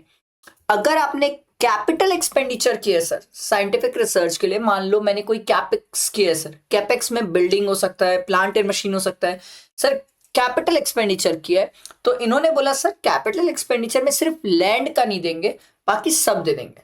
मैं बोला सुनो ना, बिजनेस कमेंस होने से पहले भी मेरा कैपिटल एक्सपेंडिचर है, दे दोगे?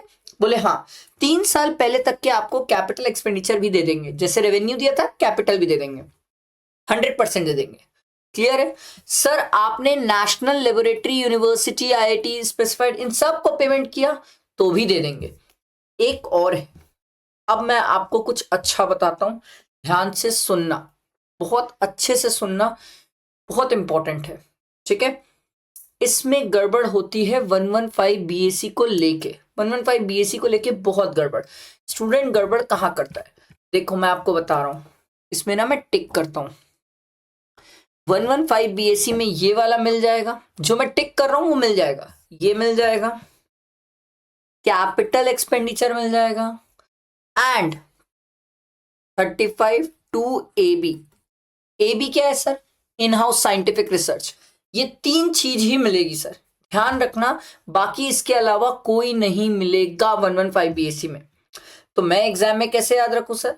रेवेन्यू एक्सपेंडिचर, कैपिटल एक्सपेंडिचर और 35 टू एबी में इन हाउस साइंटिफिक रिसर्च है तो वो मिल जाएगा, इसके अलावा कुछ और नहीं मिलता 115 बीएससी में। अब इन लोगों ने क्या किया, थोड़ा सा कंफ्यूज करने के लिए स्टूडेंट को कैसे दिया, ध्यान से सुनना सर। सर मैं आपको बहुत अच्छा पॉइंट बता रहा हूं जो एग्जाम में आज नहीं तो कल पूछेंगे। ठीक है, मान लो वर्धमान सर ने कंपनी को पैसा दिया साइंटिफिक रिसर्च के लिए, क्लियर है, तो मुझे तो ये खर्चा मिल जाना चाहिए। अब कंपनी ने ना, इस जो मैंने पैसा दिया था उससे कंपनी ने ना लैंड परचेज कर लिया। एग्जाम में क्वेश्चन यही था कि क्या कंपनी में अगर लैंड परचेज किया उस पैसे से तो मुझे साइंटिफिक रिसर्च का खर्चा मिलेगा कि नहीं? मुझे क्यों नहीं मिलेगा? कंपनी लैंड परचेज कर रही है, वो उसकी गलती है, वो उसकी गलती है, वो जो करना है करे। मैंने तो साइंटिफिक रिसर्च के लिए कंपनी को पैसा दिया ना, मुझे 100% मिल जाएगा। यही एक ट्रिकी पॉइंट है साइंटिफिक रिसर्च का, समझ आया? साइंटिफिक रिसर्च की कहानी समझ आई, बहुत सिंपल होती है। अब इसमें छोटी छोटी कुछ बातें होती है जिससे स्टूडेंट थोड़े बहुत कंफ्यूज होते हैं सर, होते हैं, मैंने देखा है सर। अगर कोई साइंटिफिक रिसर्च के लिए आपने एसेट लाई, प्लीज ध्यान दीजिएगा, ध्यान दीजिएगा, साइंटिफिक रिसर्च के लिए आपने कोई एसेट लाई और वो 5 लाख रुपीज की लाई, ठीक है, आपने उस एसेट को साइंटिफिक रिसर्च पर्पस के लिए यूज कर लिया, तो सर उसकी कॉस्ट हो जाएगी निल, इस पे डिप्रिसिएशन एडिशनल कुछ नहीं मिलने वाला। कल के दिन आपने ये एसेट बेच दिया, 2 लाख रुपीज में बेच दिया, तो ये 2 लाख रुपीज आपकी क्या हो जाएगी सर? ये 2 लाख रुपीज आपकी हो जाएगी सर पीजीबीपी की इनकम।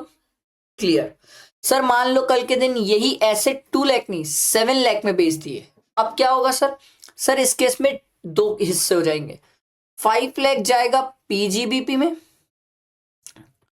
और जो 2 लाख बचा ये जाएगा आपका कहां पर सर? कैपिटल गेन में। सर क्यों? आप तो कॉस्ट से ज्यादा में बेच दिए सर, कॉस्ट तो 5 ही लाख थी ना सर। ये एक पॉइंट है जिसपे स्टूडेंट्स को दिक्कत आती है सर। क्लियर हुआ सबको? बैठा दिमाग में? आगे बढ़ते हैं सर। अगला sir section 35 AD, wow, specified business, ये ऑप्शनल सेक्शन है, जिसको लेना है लो, नहीं लेना है मत लो। पर एक बात याद रखना, अगर आपने 115 बीएससी लिया, डिफॉल्ट टैक्स रिजिम लिया, तो ये सेक्शन नहीं मिलेगा। अच्छा, एक स्टूडेंट मुझसे पूछा था सर कि क्या आपकी 115 बीएससी की कोई स्पेसिफिक वीडियो है? हाँ सर, 115 बीएससी की स्पेसिफिक वीडियो मैंने डाल दी है जिसमें पूरे 115 बीएससी के पूरे इनकम टैक्स में जितनी जगह ट्रीटमेंट है, सब एक साथ लिख दिए, तो आप वहां देख सकते हो, नहीं तो यहां से भी मैं आपको एक एक बताते जाऊंगा। सर अगर आपने 115 बीएससी लिया है तो 35 एडी तो मिलता ही नहीं है, बात ही खत्म हो जाती है। पर अगर आपने 115 बीएससी नहीं लिया है, नॉर्मल चलते हो, तो 35 एडी बोलता है कि अगर आप इन स्पेसिफाइड बिजनेस को करोगे तो हम आपको 35 एडी में 100% of the capital expenditure 100% of the capital expenditure हम आपको अलाउ कर देंगे। बट 3 चीजें अलाउ नहीं करते हैं, लैंड, गुडविल और फाइनेंशियल इंस्ट्रूमेंट। ये 3 चीजों के पीछे अगर आप खर्चा करोगे तो ये अलाउ नहीं होगा। इसके अलावा बाकी कोई भी कैपेक्स कर लो, आपको हम खर्चा अलाउ कर देंगे। लैंड, गुडविल, फाइनेंशियल इंस्ट्रूमेंट के लिए अलाउ नहीं करते, और कैश में करने की तो सोचना भी मत, सोचना भी मत। अब मैं इनसे पूछा, मेरा एक क्वेश्चन ध्यान से सुनिएगा सर, मैं आपको एग्जाम वाला पॉइंट बता रहा हूं और ये बहुत ट्रिकी है, नहीं याद आएगा। मान लो मैं वर्धमान सर 115 बीएससी ले लिए, तो मेरे को तो 35 एडी नहीं मिलेगा सर। अब मान लो सर होटल का बिजनेस था, 35 एडी तो आप मुझे दोगे नहीं सर। होटल का 2 स्टार एंड अबव का बिजनेस है मेरा, और मैंने एक प्लांट एंड मशीन खरीदी, आप मुझे 35 एडी में डिडक्शन नहीं देंगे। मेरा क्वेश्चन, क्या आप डेप्रिसिएशन देंगे कि नहीं? ये बड़ा मजेदार पॉइंट है, आपको मजाक लग रहा है, एग्जाम में आएगा ना छोड़ दोगे। एग्जाम में आप सिर्फ क्या करोगे पता है, एक्सपेंस डिसअलाउ करके छोड़ दोगे। आप ये भूल जाओगे कि भैया प्लांट एंड मशीन का खर्चा 35 एडी में नहीं मिल सकता, पर उस पर डेप्रिसिएशन तो मिल सकता है। डेप्रिसिएशन, एक स्टूडेंट बोला सर फिर तो अगर आप डेप्रिसिएशन की बात कर रहे हो तो कल के दिन एडिशनल डेप्रिसिएशन भी ले लो। मतलब वेरी गुड, डैम स्मार्ट। ये ट्रिकी पॉइंट है, जिसको बोलते हैं ना ट्रिकी पॉइंट, ये है ट्रिकी पॉइंट, ये नहीं याद आता एग्जाम में। बाकी नॉर्मली सब चीजें क्लिक कर जाती है सर, ये बहुत जबरदस्त। इसी का तो नोट्स बनाना होता है आपको। मैंने आप लोगों को कॉम्पैक्ट बुक पहले से क्यों प्रोवाइड करी, इसलिए प्रोवाइड करी ताकि आप लोग बैठ के ये सब चीजों के नोट्स बना लो। आखिरी दिन के लिए नोट्स, कहीं भागना नहीं पड़ेगा आखिरी दिन, फिर इतना जबरदस्त दिमाग में बैठ जाएगा और फिर कहीं गलती होने के स्कोप नहीं है। बात समझ आई? छोटी बात नहीं है ये, नॉर्मल स्कीम है, कैपिटल एक्सपेंडिचर 100% मिल जाता है, कोई दिक्कत ही नहीं है। 115 बीएससी लिया हूं तो 115 बीएससी लिया हूं तो उस केस में कैपिटल एक्सपेंडिचर नहीं मिलता तो उस एसेट पे मुझे डेप्रिसिएशन और एडिशनल तो डिपेंड करेगा, अगर वो प्लांट एंड मशीन है तो एडिशनल भी ले सकता हूं मैं। क्लियर हुई बात? ध्यान रखेंगे इसको। सर क्या क्या कंडीशन है अगर आपको 35 एडी क्लेम करना है? तो आपका बिजनेस स्प्लिट अप नहीं होना चाहिए, कोई पुराना बिजनेस को स्प्लिट करके रिकंस्ट्रक्ट करके नहीं होना चाहिए। सर आप चाहें तो पुरानी प्लांट एंड मशीन यूज कर सकते हैं, कोई दिक्कत नहीं है। सरकार बोली बट मैक्सिमम कितना? 20% of the total value of the plant and machine. मतलब अगर मेरी total value of plant and machine 100 crore की है तो उसमें से 20% सर 20 करोड़ की मैं प्लांट एंड मशीन पुरानी यूज कर सकता हूं, ये मेरे को अलाउड है सर। ठीक है, जो आप स्पेसिफाइड पर्पस के लिए एसेट्स खरीदो उसको आपको कितने साल यूज करना है? 8 ईयर्स। अगर आपने उस एसेट को बेचा या किसी और पर्पस के लिए यूज किया तो सरकार बोलती है उस केस में, मतलब मैं आपको यह समझाना चाहता हूं, स्पेसिफाइड बिजनेस की एसेट स्पेसिफाइड बिजनेस के दूसरे बिजनेस के एसेट में यूज हो सकती है। मतलब एकदम सिंपल, वेयर हाउस, अपन वेयर हाउस पढ़ते ऊपर कवर होता है कोल्ड चेन वाला वेयर हाउस। कोल्ड चेन वाला वेयर हाउस में जो एसेट है उसको आप हॉस्पिटल में यूज करो, 100 बेड से ऊपर चलेगा। कोल्ड चेन वाली जो वेयर हाउस की एसेट है उसको आप अपने घर नहीं ला सकते, अपने पर्सनल बिजनेस में कोई भी यूज नहीं कर सकते। अगर आपने किया तो उस केस में इन्होंने बोला सर एकदम सिंपल फंडे से हम चलते हैं, हम आपसे ये पूछेंगे, आप हमें ये बताइए, ध्यान दीजिएगा सर, आप हमें ये बताइए कि आपकी एसेट कितने की थी? मैंने बोला 100 करोड़ की एसेट थी। सरकार बोली ठीक है, आपने कितने साल उसे स्पेसिफाइड पर्पस के लिए यूज किया? मैं बोला 100 करोड़ का प्लांट एंड मशीन था, 15% डेप्रिसिएशन लगता था, मैंने 2 साल इसको स्पेसिफाइड पर्पस के लिए यूज किया, उसके बाद मैं उसे नॉन स्पेसिफाइड के लिए यूज कर रहा हूं। सरकार बोली फिर एक काम करते हैं सर, इसमें बात ये करेंगे कि सर पहले साल का डेप्रिसिएशन, क्योंकि आपने यूज किया उसको स्पेसिफाइड पर्पस के लिए, अब उस एसेट की वैल्यू 85 है, माइनस 85 लाख, इसका 15% 12.75, ये जो आपने दूसरे साल यूज किया, उसके बाद एसेट की वैल्यू बची 72.25। अब ये आपकी क्या मान ली जाएगी, पीजीबीपी, पीजीबीपी की क्या मान ली जाएगी, इनकम मान ली जाएगी। मैं बोला क्यों क्यों क्यों, ये इनकम क्यों होगी मेरी? सरकार बोली सुन, पहले तेरे को हम पूरा 100 करोड़ पीएल अकाउंट में डेबिट करने दिए थे ना, तो पूरा तूने एक बार में एक्सपेंस क्लेम कर लिया था। प्रैक्टिकली तेरे को 8 साल एसेट यूज करना चाहिए था, तू एसेट 8 साल यूज नहीं किया, तूने तो 2 ही साल यूज किया। तो 2 साल बाद एसेट की जितनी वैल्यू बची, अब ये तेरी क्या मान ली जाएगी, पीजीबीपी की इनकम। यही ध्यान रखना, ध्यान रखना, ठीक है, ध्यान रखना, भूलना मत, ध्यान रखना, ठीक है। इसके बाद नहीं, होटल के केस में सर जो ओनर होता है उसको क्या बोलते हैं 35 एडी मिलता है सर, जो ऑपरेशन और मेंटेनेंस देखता है उसको नहीं मिलता है। आप डबल डिडक्शन क्लेम नहीं कर सकते सर। और अगर स्पेसिफाइड बिजनेस का लॉस है, ध्यान से सुनिएगा सर, स्पेसिफाइड बिजनेस का लॉस है तो स्पेसिफाइड बिजनेस की इनकम से ही एडजस्ट होगा। ऐसा होता है सर, हाँ, स्पेसिफाइड बिजनेस का लॉस है तो स्पेसिफाइड बिजनेस की इनकम से ही एडजस्ट होगा। सर नॉर्मल बिजनेस का लॉस है, क्या स्पेसिफाइड बिजनेस की इनकम से एडजस्ट हो जाएगा? हाँ सर एडजस्ट हो जाएगा। पर क्या स्पेसिफाइड बिजनेस का लॉस नॉर्मल बिजनेस की इनकम से एडजस्ट होगा? नो सर, नहीं होगा। मेरे को तो लगता है आधा set on set of chapter में ऐसे ही पढ़ा दूंगा आप लोगों को, सेट ऑन सेट ऑफ बाद में पढ़ाना भी नहीं पड़ेगा, लगता है आधी तो रिकॉर्डिंग यहीं पर हो जाती है। ये ध्यान रखेंगे सर, ठीक है। स्पेसिफाइड बिजनेस का लॉस कहीं और जाके एडजस्ट नहीं होता। दूसरा लॉस स्पेसिफाइड बिजनेस से आके एडजस्ट हो सकता है, वो जब मैं पढ़ाऊंगा आपको सेट ऑन सेट ऑफ तो सिखाऊंगा सर। आईएचपी का भी एडजस्ट हो सकता है, आईएचपी का लॉस भी आप स्पेसिफाइड बिजनेस की इनकम से एडजस्ट कर सकते हो, ध्यान रखना। फिर आती है 35D की कहानी। ये बड़ा सिंपल है, मुझे इसमें इतना कुछ टिपिकल पार्ट नहीं लगता। प्रिलिमिनरी एक्सपेंस वो होता है सर जो बिजनेस स्टार्ट करने के पहले के खर्चे, या तो आप बिजनेस को एक्सपांड कर रहे हो, वो एक्सपांशन के पहले के खर्चे, उसको इन्होंने बोला प्रिलिमिनरी एक्सपेंस, और वो सेक्शन 35D में अलाउ होता है। वो आपको 5 इक्वल इंस्टॉलमेंट में अलाउ होता है, मतलब एक बार में आप पूरा खर्चा नहीं क्लेम कर सकते। जनरली इसको लेके एग्जाम में कंफ्यूज नहीं करते हैं, वो बोलते हैं सर कि पूरा प्रिलिमिनरी एक्सपेंस एक बार में डाल दिया तो आपको क्या करना होता है, 4th 5th को ऐड करना पड़ता है, क्योंकि आप पूरा एक बार में क्लेम नहीं कर पाते। अब इन्होंने क्लियर किया सर प्रिलिमिनरी एक्सपेंस में कौन कौन से आते हैं, तो feasibility report, project report, conducting market survey, engineering services, legal services, for drafting any document, अगर आपकी कंपनी है तो मेमोरेंडम आर्टिकल से रिलेटेड खर्चे, रजिस्ट्रेशन के खर्चे, अंडर राइटर के खर्चे, या ऐसे कोई अदर एक्सपेंडिचर्स वगैरह सर, ठीक है। आई बात समझ, क्लियर हुआ? तो जितने भी आप खर्चे करते हो सर उससे रिलेटेड पूरी डिटेल्स आपको शेयर करना पड़ता है सर, किसको, इनकम टैक्स अथॉरिटी को सर। वो जिस तरीके से बोलेंगे आपको पूरी डिटेल्स शेयर करना पड़ेगा कि कहाँ कहाँ क्या क्या खर्चा किए। इसमें ये इंपॉर्टेंट होता है, लिमिट कितनी है सर, लिमिट इन्होंने बोला sir lower of the following, aggregate of the eligible expenditure, जितना आपने खर्चा किया, और हायर ऑफ, अगर आप ये वाला other than Indian company sir, अगर वर्धमान सर इंडिविजुअल है तो 5% of the cost of project, और सर अगर वर्धमान सर की कंपनी है तो सरकार बोली उस केस में इन दोनों में विचएवर इज हायर देखा जाता है, और वो जो हायर वाला आता है उसको सर एलिजिबल एक्सपेंडिचर से आपने जितना किया है उससे कंपेयर किया जाता है। दोनों में विचएवर इज लोअर, इतना ही मैक्सिमम मिलता है।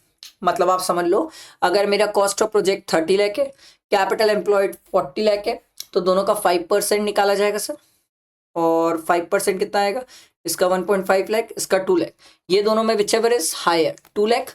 अब मान लो मैंने कैपिटल एक्सपेंडिचर किया है, सॉरी प्रिलिमिनरी एक्सपेंडिचर किया 10 लाख का, तो सर 10 लाख और 2 लाख दोनों में विचएवर इज लोअर, तो लोअर कितना है सर 2 लाख, तो 2 लाख का खर्चा मिलेगा, वो भी 5 इंस्टॉलमेंट में, मतलब 40,000 ईच ईयर मिलेगा सर, समझ आया? इसके बाद ये बहुत सिंपल सी बात है, अकाउंट्स ऑफ रिकॉर्ड्स आपको सीएस साइन में अगर करवाना पड़ता है सर, ये एकदम सिंपल बात। अगर सर आपका बिजनेस अमेलगमेट हो जाता है, डीमर्ज हो जाता है, तो जितने साल आपने क्लेम किया है उसका बैलेंस ईयर सामने वाला क्लेम करेगा। मैं अगर अमेलगमेटिंग कंपनी हूं, सामने वाला अमेलगमेटेड कंपनी है, तो मैंने 2 साल क्लेम किया तो वो 3 साल क्लेम करेगा, ठीक है। डबल डिडक्शन आप ले नहीं सकते, और ये सर्विस यूनिट्स को भी अवेलेबल है, क्लियर? अगला है 35 DDA। सर ये काय के लिए सर? वॉलेंट्री रिटायरमेंट का सर। जो एम्प्लॉयर वॉलेंट्री रिटायरमेंट का खर्चा करता है ना सर, वो जो खर्चा करता है वो खर्चा उसे अलाउड है, बट सर पूरा एक बार में नहीं अलाउ होता सर, 1/5 करके इन्हें अलाउ होता है सर। ठीक है, 5 इंस्टॉलमेंट में अलाउ होता है। क्लियर? ये सेक्शन 35 की सीरीज अपन ने खत्म करी। अब आओ 36 में। 36 सिंपल है सर। सेक्शन 36 लिस्ट बता देता है, भैया अगर आप बिजनेस कर रहे हो तो इंश्योरेंस तो कराओगे ना, अपने स्टॉक का, स्टोर का इंश्योरेंस कराओ, मिल जाएगा sir. Insurance paid by the federal milk cooperative society. भैया जो गाय वगैरह पालते हैं वो लोग भी इंश्योरेंस कराते हैं सर, उन्हें भी मिल जाएगा, बिजनेस है। अगर आप अपने एम्प्लॉयज का हेल्थ इंश्योरेंस करा रहे हो, कराओ, अच्छी बात है, बस कैश में पैसा मत दे देना। कैश में नहीं दोगे, अलाउ कर देंगे सर, खर्चा अलाउ कर देंगे।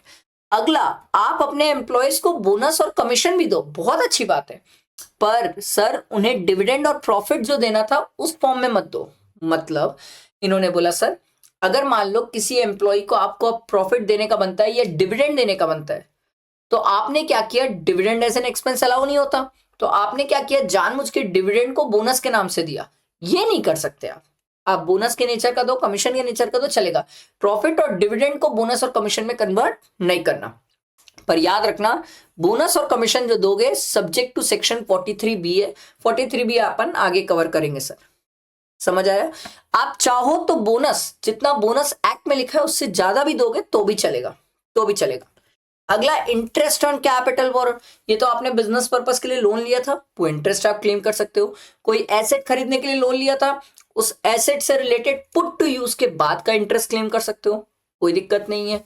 Discount on zero coupon bond. Zero coupon bond क्या होते हैं सर? ये वो बॉन्ड होते हैं जिसमें कोई बीच में इंटरेस्ट नहीं होता, कंपनी इसे डिस्काउंट में इशू करती है। तो जैसे मान लो 1000 का बॉन्ड है, ठीक है, तो कंपनी इसे क्या करती है, कंपनी इसे 900 में इशू करती है, तो सर 100 का डिस्काउंट होता है। ये 100 का जो डिस्काउंट है ये आप over the life of the bond claim कर सकते हो। मतलब मान लो 5 इयर्स की लाइफ है बॉन्ड की, तो 20 रुपीज आप हर साल अपने पीएल अकाउंट में क्लेम कर सकते हो। ठीक है,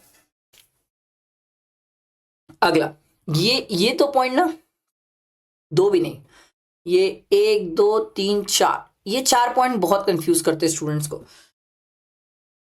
तो ध्यान देना, अच्छे से समझाता हूं। Simple, contribution made by the employer to recognize provident fund, approve superannuation fund. अगर आप सैलरी पढ़ते हो तो ये दो वर्ड समझते हो कि एम्प्लॉयर एम्प्लॉय के रिकॉग्नाइज प्रोविडेंट फंड और सुपरएनुएशन फंड, ये दोनों में पैसा डालता है।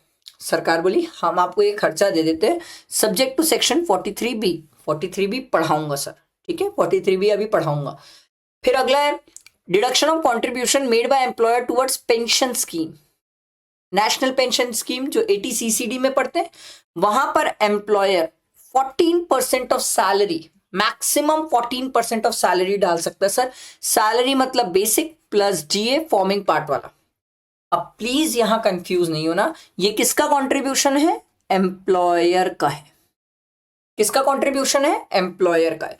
आप जो इसको कनेक्ट करते हो डिडक्शन से 80CCD की, वो 80CCD में जब डिडक्शन पढ़ाऊंगा तो मैं आपको समझाऊंगा कि वहां पर लिमिट अलग तरीके से चलती है, क्योंकि वहां 115BAC भी पिक्चर में आता है और नॉर्मल प्रोविजन भी आता है, ठीक है। बट यहां पर आप सिंपल ये याद रखेंगे कि एम्प्लॉयर एम्प्लॉय के लिए 80CCD में जो डिडक्शन क्लेम, मतलब जितना पैसा डाल सकता है वो मैक्सिमम 14% ऑफ सैलरी डाल सकता है, उससे ज्यादा नहीं डाल सकता।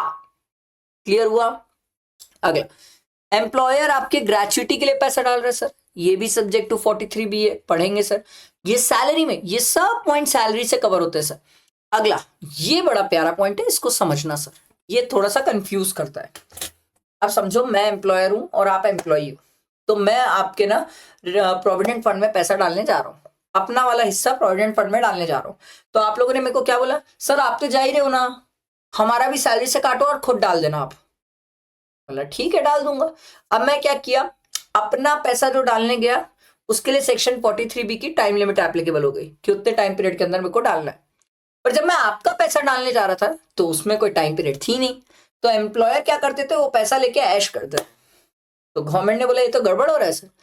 गवर्नमेंट ने नियम बनाया कि अगर आप एम्प्लॉय का पैसा लियो ध्यान से सुनना सर, अगर आप एम्प्लॉय का पैसा लियो तो एम्प्लॉयर को बोला गया वो आपकी इनकम है, एम्प्लॉयर बोला पागल है वो मेरी इनकम का है कि मेरी इनकम नहीं है, मैं तो जाके पैसा डाल दूंगा। सरकार बोली वही, जिस दिन आप पैसा डालोगे उस दिन आप उसे एक्सपेंस भी क्लेम कर लोगे, तो इनकम एक्सपेंस हिसाब बराबर, इनकम एक्सपेंस हिसाब बराबर। तो एम्प्लॉयर बोला मुझे कब तक डालना होगा, सरकार ने एकदम क्रिस्टल क्लियर बोला, सरकार बोली भैया सुनो, आपको रिस्पेक्टिव फंड की ड्यू डेट, मैं बोला एक आध एग्जांपल दे दो, बोले बहुत सिंपल है, अगर प्रोविडेंट फंड की बात करें और मार्च में अगर आप प्रोविडेंट फंड में पैसा डालने जा रहे हो तो सर 15 अप्रैल ड्यू डेट है। अगर आप 15 अप्रैल के पहले पैसा डाल दिए तो हम आपको ये एज एन एक्सपेंस दे देंगे, और नहीं डाले तो जो एम्प्लॉय ने आपको पैसा दिया है वो आपकी क्या मान ली जाएगी, इनकम। क्लियर हुआ ये? इस पॉइंट को लेके बहुत डाउट होता है स्टूडेंट्स को। ठीक है, आगे बढ़ते हैं। Loss in respect of animals use for business, ये तो सिंपल डिडक्शन अलाउड हो जाती है, जितनी एनिमल की कॉस्ट है और जितने में हमने उनको बेचा है उसके बीच का डिफरेंस होता है वो हमें मिल जाता है सर। फैमिली प्लानिंग का खर्चा याद रखना सिर्फ कंपनी को मिलता है सर, और किसी को नहीं मिलता। तो फैमिली प्लानिंग का खर्चा करवा रहे हैं सर, उसमें रेवेन्यू नेचर का है तो 100%, कैपिटल नेचर का है तो 1/5 करके अलाउ हो जाएगा। एसटीटी और सीटीटी का खर्चा आप पीजीपी में क्लेम कर सकते हो, कैपिटल गेन में नहीं कर पाते हो। क्लियर हुआ? आगे आओ sir, bed date. Sir bed date के बारे में क्या है, एकदम सिंपल, एग्जाम में ऐसे याद रखते, देखो एकदम सिंपल, बेड डेट हमें प्रूव नहीं करना पड़ता, प्रोविजन फॉर डाउटफुल डेट हमें मिलता नहीं है, बेड डेट हम जितना चाहे क्लेम कर सकते हैं, रिजर्व फॉर बेड डेट नहीं मिलता, बेड डेट हम उसे ही क्लेम कर सकते हैं जिसे हम पहले इनकम शो किए, मतलब जो मेरी इनकम ही नहीं है मैं उसे बेड डेट क्लेम नहीं कर सकता। क्लियर है? बैंक्स एक एक्सेप्शन है जिन्हें provisions for doubtful debt allowed है, क्योंकि आरबीआई बोलता है। सर मान लो बैंक्स है जिन्होंने 10 लाख रुपीस का प्रोविजन बनाया, उनका एक्चुअल बेड डेट 12 लाख का हुआ, तो 10 लाख का प्रोविजन तो वो पहले ही डाल लिए, 2 लाख रुपीस का बेड डेट और डाल लेंगे। कौन? बैंक्स। ये सिर्फ बैंक्स के साथ होता है, बाकी अपन आम आदमी अपने को कोई प्रोविजन वगैरह नहीं मिलता, अपने को सिंपल बेड डेट मिलता है। बेड डेट को लेके एक स्टूडेंट का डाउट रहता है, वो मैं आपको एक्सप्लेन करता हूं कि सर मान लो आपका बेड डेट 5 लाख का हुआ था, ठीक है, मान लो सर आपको 3 लाख ही उस टाइम अलाउ किया गया था, आपका बेड डेट 5 लाख का था, 3 लाख ही अलाउ हुआ। सर मान लो बाद में आपका 3 लाख रिकवर हो गया सर, एग्जाम्पल तो सही लिया मैं, 5 लाख का बेड डेट था, 3 लाख ही अलाउ किए थे, ठीक है, हाँ सर 3 लाख का रिकवर हुआ। अब बात ये आती है, एक स्टूडेंट के मन में क्वेश्चन ये आता है सर इस केस में बेड डेट में टैक्सेबल कितना होगा, तो एकदम सिंपल, बेड डेट रिकवरी में क्या करेंगे, ऐसे दिमाग लगाया करो, सर 5 लाख का बेड डेट हुआ था, सरकार ने मुझे कितना दिया था, 3 लाख, मुझे कितना नहीं मिला था, 2 लाख, तो 2 लाख का मेरा लॉस हो गया। अब जितना लॉस हुआ है उसको मैं सबसे पहले रिकवर्ड रेट से माइनस कर लूंगा, तो मेरा रिकवर कितना हुआ, 3 लाख, माइनस कर लो 2 लाख, तो बचा हुआ 1 लाख। 1 लाख क्या आ जाएगा sir, taxable, bed debt recovered taxable. समझ आया? एकदम सिंपल, जितना लॉस हुआ है उसको माइनस कर लो, जितना रिकवर हुआ है, जो बैलेंस आएगा वही टैक्स है।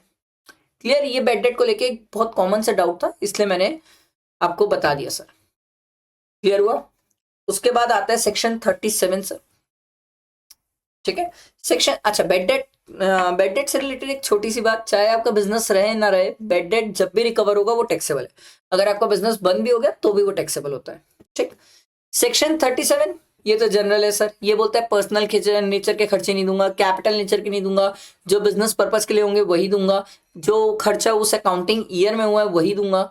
ठीक है, अब इसमें ना ये वाला पॉइंट इंपॉर्टेंट हो जाता है, एक्सपेंडिचर फॉर एनी ऑफेंस और प्रोहिबिटेड पर्पस नॉट अलाउेबल। इसमें ध्यान देना सर, इसमें एक अमेंडमेंट भी है, इन्होंने बोला सर आप कोई भी ऐसे खर्चे करते हो जो ऑफेंस या प्रोहिबिटेड पर्पस हो, मैं बोला एक आध एग्जाम्पल, बोले किसी को मरवाने की सुपारी दे दिए, घूस दे रहे हो, करप्शन कर रहे हो, ये सब खर्चे हम आपको अलाउ नहीं करेंगे सर।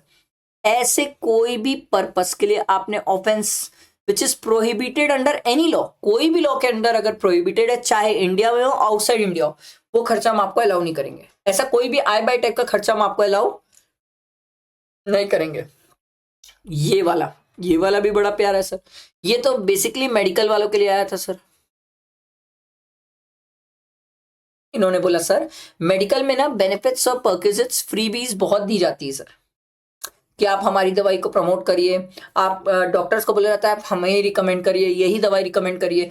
अगर कोई मेडिकल वाला है जो लॉ को वायलेट कर रहा है, और उनके लॉ में लिखा हुआ है कि मेडिकल वाले ऐसा नहीं कर सकते बट करते हैं वो ऐसा, तो अगर वो ऐसा कर रहे हैं और बिजनेस वाले अपने प्रमोशंस करने के लिए डॉक्टर के थ्रू जानबूझ के बेनिफिट और परक्विजिट्स दे रहे डॉक्टर को, दुबई लेके जाएंगे, आपको यूरोप टूर करवा देंगे, आप बस हमारी दवाई बिकवा दो, तो सरकार बोली ऐसे एक्सपेंडिचर्स आपको अलाउ नहीं होंगे। किसको अलाउ नहीं होंगे? कंपनी को, जो कंपनी अपना सेल प्रमोट करने के लिए करती है। अगला, to compound an offence under any law in India और outside India. Compound an offence मतलब क्या है? सर मैं गलती मान रहा हूं, मेरे से गलती हो गई, बताओ, आ जाओ, बैठ के सर समझौता कर लेते हैं, थोड़ा बहुत कम ज्यादा करो, खत्म करते हैं। Compound an offence. आ रहा है समझ? बैठा दिमाग में? अगला, to settle proceeding initiated in relation to contravention of under such law as may be notified by the government in the official gazette in this behalf। अब आप कुछ ऐसी कॉन्ट्रावेंशंस कर रहे हो लॉ की जिसके सेटलमेंट के लिए आप दौड़ रहे हो। देखो भैया, पहले लॉ नोटिफाइड नहीं थे, अब ये लॉ इन्होंने नोटिफाई कर दिए। तो इन्होंने बोला सर ये 4 लॉ है जिसमें अगर आप चोर चमारी या कुछ अजीब टाइप की बकवास हरकत करते हो और लॉ तोड़ने के बाद आप उनके सेटलमेंट के लिए दौड़ते हो, तो जो सेटलमेंट में आपका खर्चा लगता है वो खर्चा हम अलाउ नहीं करेंगे। अब ये लॉ कौन कौन से सर? सेबी, ये तो सबसे ज्यादा लाइमलाइट में है सर।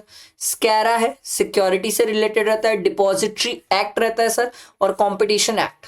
अगर इन 4 एक्ट में आप कहीं चोर चमार पकड़ाए और आप उसमें सेटलमेंट में के लिए गए, सेटलमेंट में आपको पैसा देना पड़ा, वो पैसा खर्चा हम एज एन अलाउ नहीं करेंगे कि वो बिजनेस एक्सपेंस है। बात समझ आई?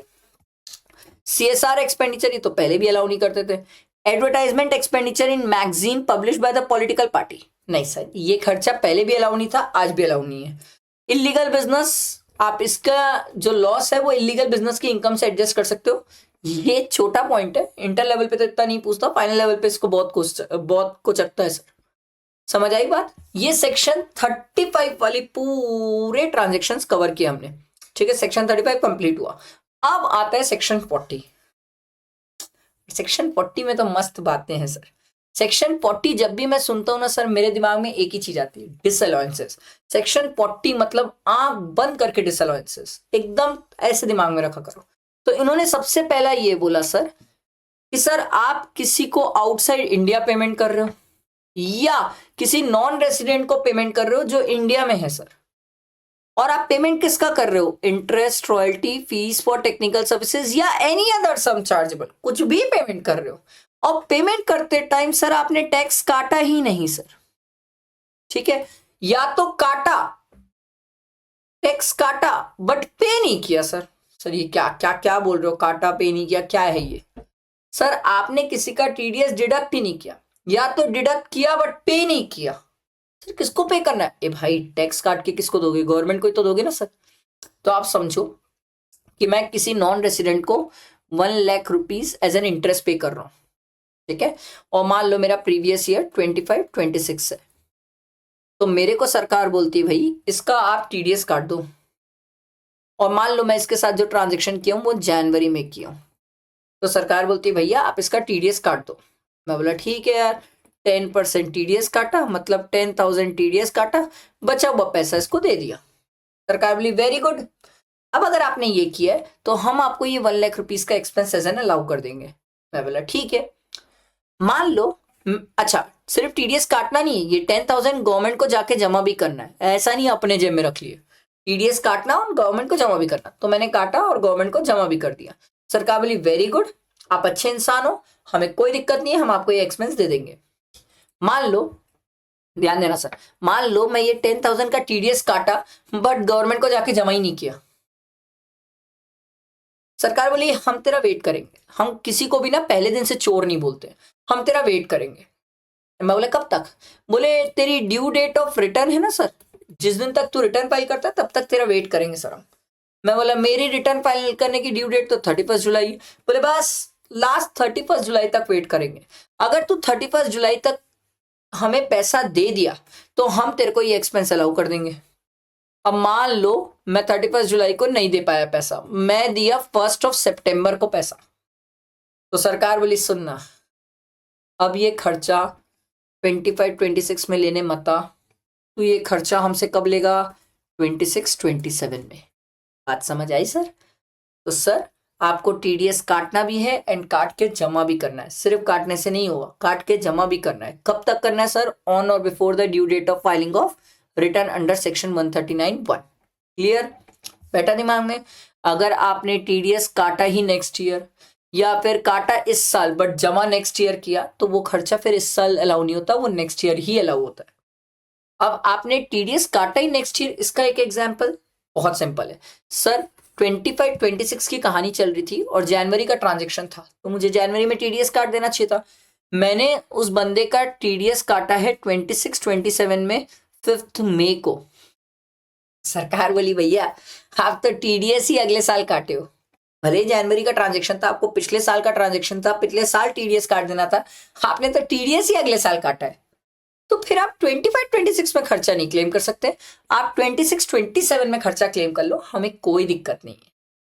बात समझ आई? क्लियर हुआ सबको? एकदम सिंपल। तो टीडीएस काटना भी है, काट के जमा भी करना है। सिर्फ काट दिया, जमा नहीं किया, नहीं मिलेगा एक्सपेंस। काटा ही नहीं इस साल, तो खर्चा लेने आना भी मत। क्लियर? बैठा दिमाग में?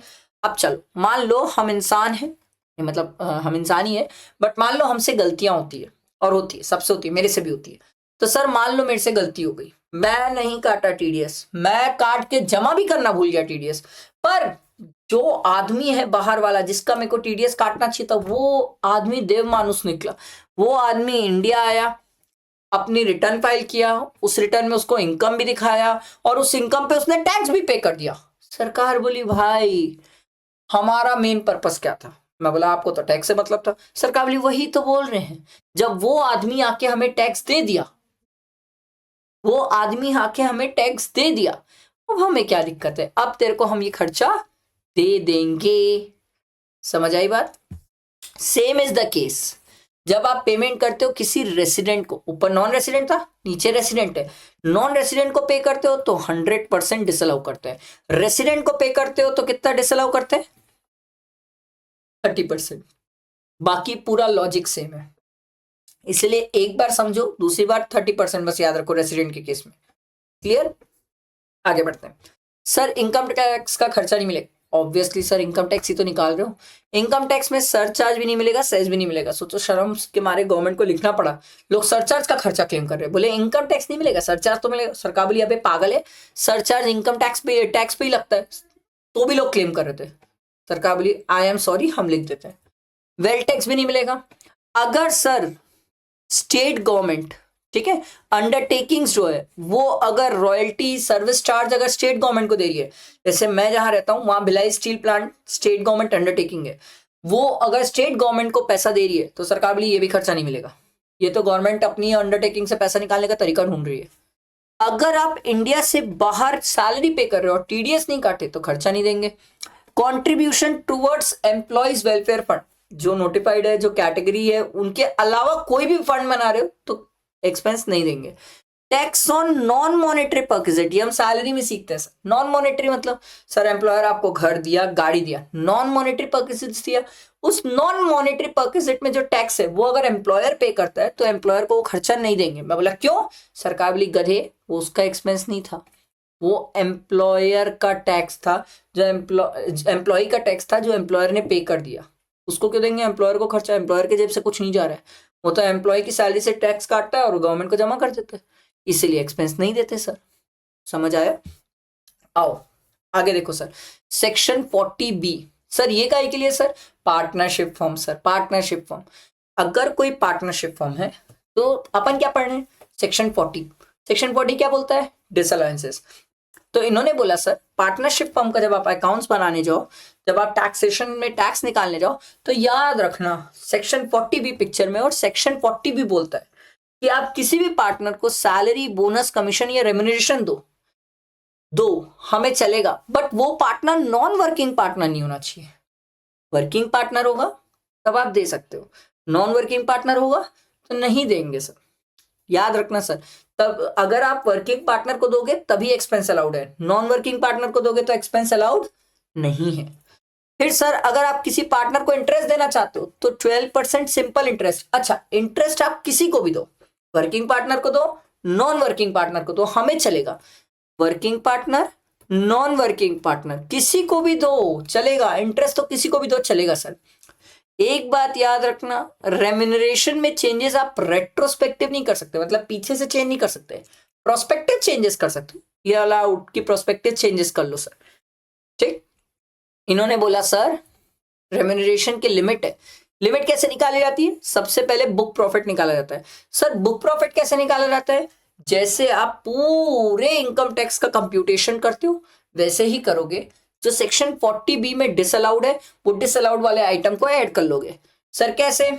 एकदम सिंपल, आप अगर पहले से कोई रेम्यूनरेशन माइनस होगी तो उसको ऐड कर लेना, सैलरी बोनस कमीशन दिया पहले से माइनस होगा तो ऐड कर लेना, इंटरेस्ट 12% से ज्यादा दे दिया होगा तो ऐड कर लेना।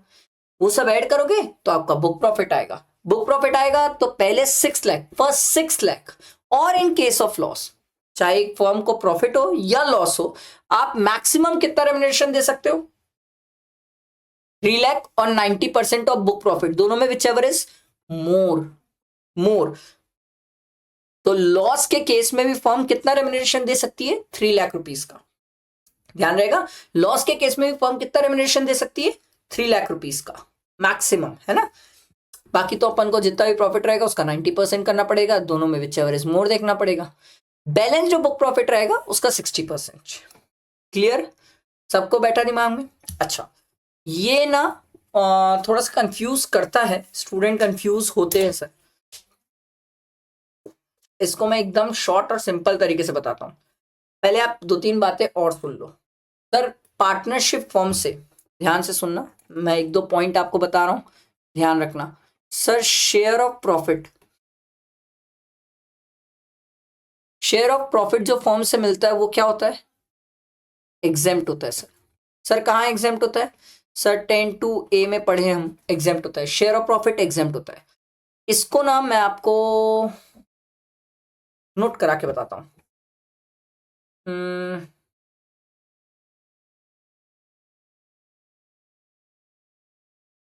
इसको नोट करवा देता हूं सर। अगर एक पार्टनर है, इंडिविजुअल कैपेसिटी में है और उसे इंटरेस्ट भी इंडिविजुअल कैपेसिटी में मिल रहा है तो ये अलाउड है।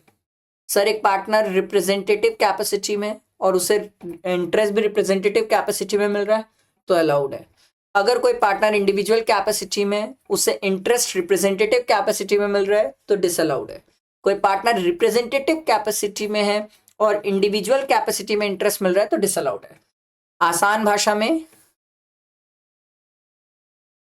सेम अलाउड, एकदम simple, same allowed, same allowed. Matching रहा तो अलाउड, अलग अलग हो गया तो डिसअलाउड। क्लियर हुआ? इसके बाद और क्या कहानी आएगी? आओ भाई आगे आओ, सेक्शन 48(2) सर ये बड़ा प्यारा सेक्शन है सर, ये एग्जाम में आता है, छुपा रुस्तम है सर, आता है, एक लाइन का तो आ ही जाता है सर, कि सर आपने एक्सेस पेमेंट या अनरिजनेबल पेमेंट किया है टू ए स्पेसिफाइड पर्सन और रिलेटिव। एक्सेसिव और अनरिजनेबल पेमेंट स्पेसिफाइड पर्सन या रिलेटिव को किया है, और ये एक्सेस और स्पेसिफाइड किस बेसिस में डिसाइड किया जाता है? Fair market value. इसमें जनरली ऐसे आता है सर कि मैंने अपने भाई को अपॉइंट किया, उसको सैलरी 46,000 दी, जबकि मार्केट के हिसाब से उसकी सैलरी 36,000 होनी चाहिए थी, तो जो 10,000 आपने एक्सेस दिया वो क्या हो जाता है? डिसअलाउ हो जाता है। आई बात? एक्सेसिव और अनरिजनेबल पेमेंट्स। एक स्टूडेंट ने मुझसे क्वेश्चन बोला था, सर एक बात बताओ, ध्यान से सुनना, बहुत अच्छा क्वेश्चन था स्टूडेंट का। सर मेरा भाई है, मैंने ना उसे 20,000 रुपए का गुड्स है 5,000 रुपए में बेच दिया, क्या सर सेक्शन 48(2) अप्लाई होगा? मैं बोला क्यों? बोले सर 20,000 का सामान 5,000 में दे दिया अपने भाई को। मैं बोला भाई आपने ध्यान नहीं दिया है सर, ये किस पे अप्लाई होता है? सर ये एक्सपेंडिचर्स में अलाउ होता है सर। ये किस चीज को लेके बातें कर रहा है? ये एक्सपेंडिचर को लेके बातें कर रहा है कि एक्सेसिव और अनरिजनेबल एक्सपेंडिचर नहीं होना चाहिए। आप रिसिप्ट करो उससे उन्हें कोई फर्क नहीं पड़ता, एक्सपेंडिचर, एक्सेसिव और अनरिजनेबल एक्सपेंडिचर नहीं होने चाहिए। समझ आई बात? ये ध्यान रखना सर। ठीक है, ये ध्यान रखेंगे सर, एक्सेसिव और अनरीजनेबल एक्सपेंडिचर नहीं होना चाहिए। सेक्शन 48(3) ये बड़ा प्यारा है सर, ये बोलता है एक दिन में एक आदमी को आप 10,000 से ज्यादा कैश पेमेंट नहीं कर सकते, 10 करोगे चलेगा। वही बात है सर, क्रॉस चेक रहा तो कैश मानते हैं सर, पर एक दिन में एक आदमी को आप 10,000 से ज्यादा कैश नहीं दे सकते, ये आप ध्यान रखेंगे सर। ठीक है, डेबिट कार्ड, क्रेडिट कार्ड, ये सब आपको अलाउ होता है सर। अगर आप ध्यान से सुनिएगा sir, disallowance to be made in the year for payment of expenditure incurred in earlier years. Sir जिस साल आप पेमेंट करोगे उस साल डिसअलाउ होगा। ये इसलिए बोलना पड़ता है क्योंकि कई लोग बुक्स एक्रूवल बेसिस में बनाते हैं, कई कैश बेसिस में। कैश बेसिस में तो इंस्टेंट डिसअलाउ हो जाता है। एक्रूवल बेसिस में क्या होता है, कई बार आप एक्सपेंस पेबल करके डाल देते हो, बट जिस साल आप पे करने जाते हो उस साल अगर आप 10,000 से ज्यादा कैश पे कर दिए तो डिसअलाउ हो जाएगा। ये लिमिट 10,000 से 35,000 किसके लिए हो जाती है, जीटीए वालों के लिए, गुड्स ट्रांसपोर्ट एजेंसी वालों के लिए लिमिट बढ़ जाती है सर, ध्यान रखना। सर इन्होंने बोला 2 केसेस हैं जहां पर ये लिमिट एप्लीकेबल नहीं होगी, अगर लोन ट्रांजेक्शन है और अगर आप प्रिंसिपल रीपेमेंट कर रहे हो। भैया प्रिंसिपल रीपेमेंट, इंटरेस्ट के केस में 10,000 की लिमिट एप्लीकेबल है, प्रिंसिपल रीपेमेंट के केस में लिमिट एप्लीकेबल नहीं है। या फिर payment made by a commission agent for the purchase of goods and services. ठीक है, ये कमीशन एजेंट कौन से होते पता है, ये गवर्नमेंट वाले होते हैं, APMC, agriculture produce marketing committee, उनके केस में सर ये लिमिट एप्लीकेबल नहीं होती। क्लियर। फिर इन्होंने बताया था सर कुछ ऐसे केस है जो रूल 6DD में फॉल करते हैं, जिनमें आप 10,000 से ज्यादा भी कैश पेमेंट कर सकते हो, ये आप एक बार रीड कर सकते हो। ठीक है, ये एक बार रीड कर सकते हो। इसमें से अभी ऐसा जनरली कोई बड़ा क्वेश्चन कुछ आ नहीं रहा है, आप इसमें से ऐसे याद रख सकते हो सर कि जनरली बैंक्स को हम पे कर सकते हैं, फार्मर्स को हम कर सकते हैं, डेबिट कार्ड, क्रेडिट कार्ड, ये सबको हम पेमेंट कर सकते हैं सर। ठीक है, हाँ ये याद रखना कि जिस दिन बैंक क्लोज हो, स्ट्राइक्स हो, लॉकआउट्स हो, उस दिन भी हम कैश में पेमेंट नहीं कर सकते। ठीक है, बाकी सर जिस विलेज में बैंक्स वगैरह ना हो वहाँ कैश चलेगा सर। ऐसा कोई एजेंट है जिसको कैश में ही पे करना पड़ेगा, वहां चलेगा सर। ऑथराइज डीलर और फॉरेन एक्सचेंज करेंसी एक्सचेंज वाले लोग हैं तो उनको आप कैश में दे सकते हो। कोई एम्प्लॉई है जिसको आप रिटायरमेंट के बेनिफिट्स वगैरह दे रहे हो तो उनको 50,000 तक दे सकते हो, इनके लिए लिमिट 50,000, थोड़ा ध्यान रख लेना।